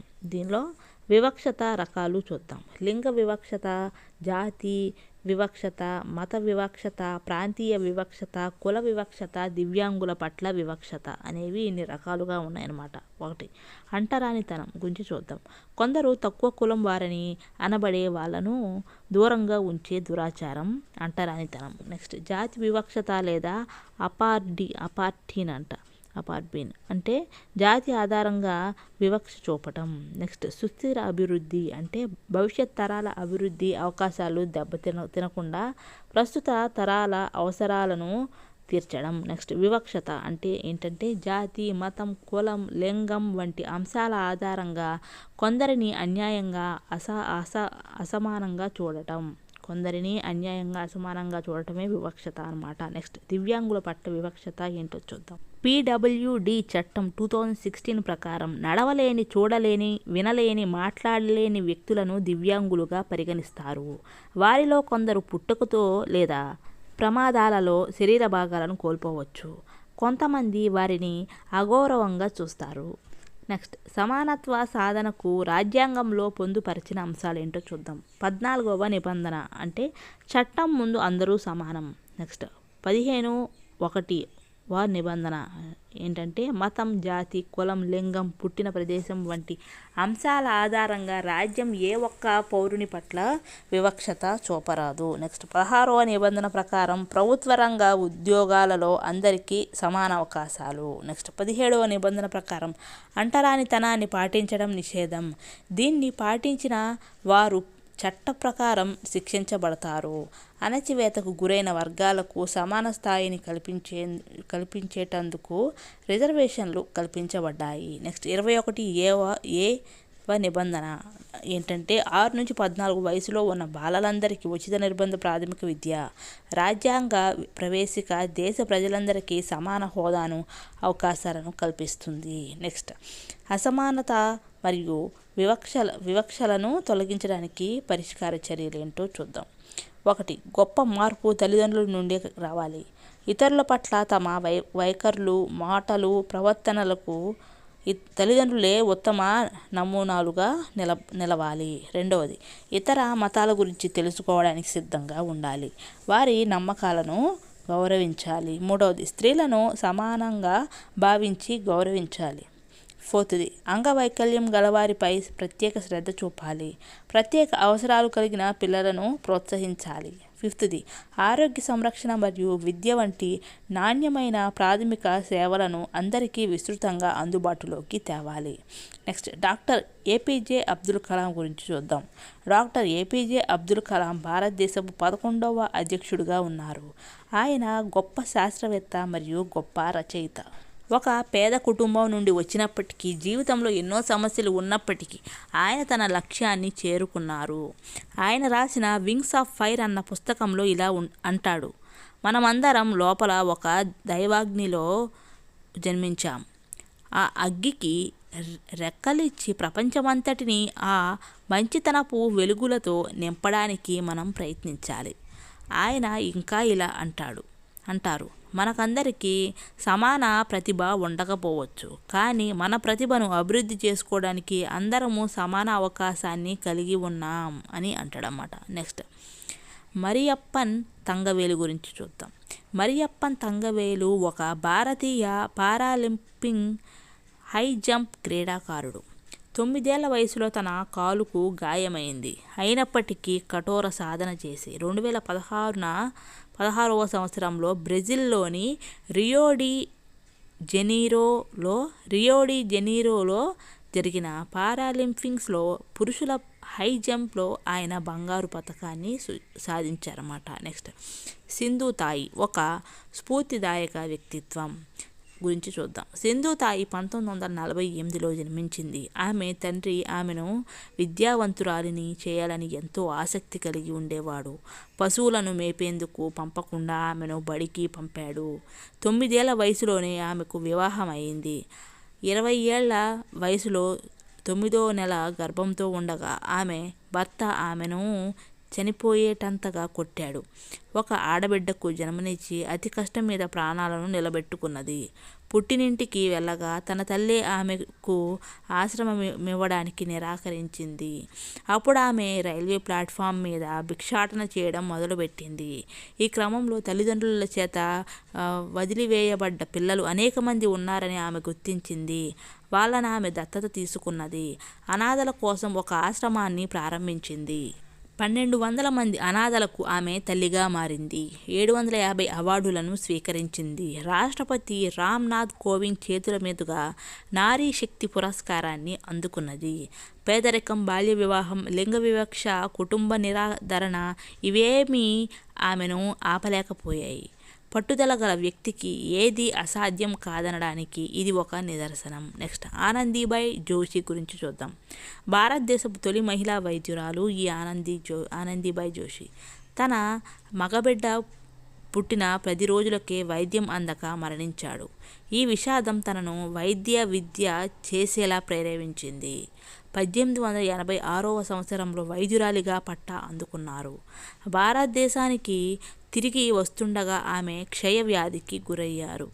1887వ సంవత్సరంలో పూణేలో మరణించారు. నెక్స్ట్, నెల్సన్ మండేలా గురించి చూద్దాం. దక్షిణాఫ్రికా పూర్వ అధ్యక్షుడైన నెల్సన్ మండేలా 27 సంవత్సరాల జైలు జీవితం తర్వాత 1990వ సంవత్సరంలో విడుదలయ్యారు. జాతి వివక్ష విధానానికి విజయవంతంగా ముగింపు పలికారు. జాతిపరంగా విభజితమై ఉన్న దేశంలో నెల్సన్ మండేలా శాంతిని నెలకొల్పారు. ప్రపంచవ్యాప్తంగా మానవ హక్కుల ఉద్యమానికి నాయకత్వం వహించారు. 1990వ సంవత్సరంలో భారతరత్న అవార్డును స్వీకరించారు. ఆయనను దక్షిణాఫ్రికా గాంధీ అని పిలుస్తారు. నెక్స్ట్, సావిత్రిబాయి పూలే గురించి చూద్దాం. పలువురు సంఘ సంస్కర్తలు స్త్రీ హక్కుల కోసం ప్రపంచవ్యాప్తంగా, దేశవ్యాప్తంగా పోరాడారు. అలా పోరాడిన వారిలో సావిత్రిబాయి పూలే ఒకరు. ఆమె మహారాష్ట్రకు చెందిన భారతీయ సంఘ సంస్కర్త, విద్యావాది, కవయిత్రి ఈ సావిత్రిబాయి పూలే. ఆమె భారతదేశ ప్రథమ మహిళా ఉపాధ్యాయునిగా కీర్తించబడ్డారు. ఎవరు? ఈ సావిత్రిబాయి పూలే. కంప్లీటెడ్.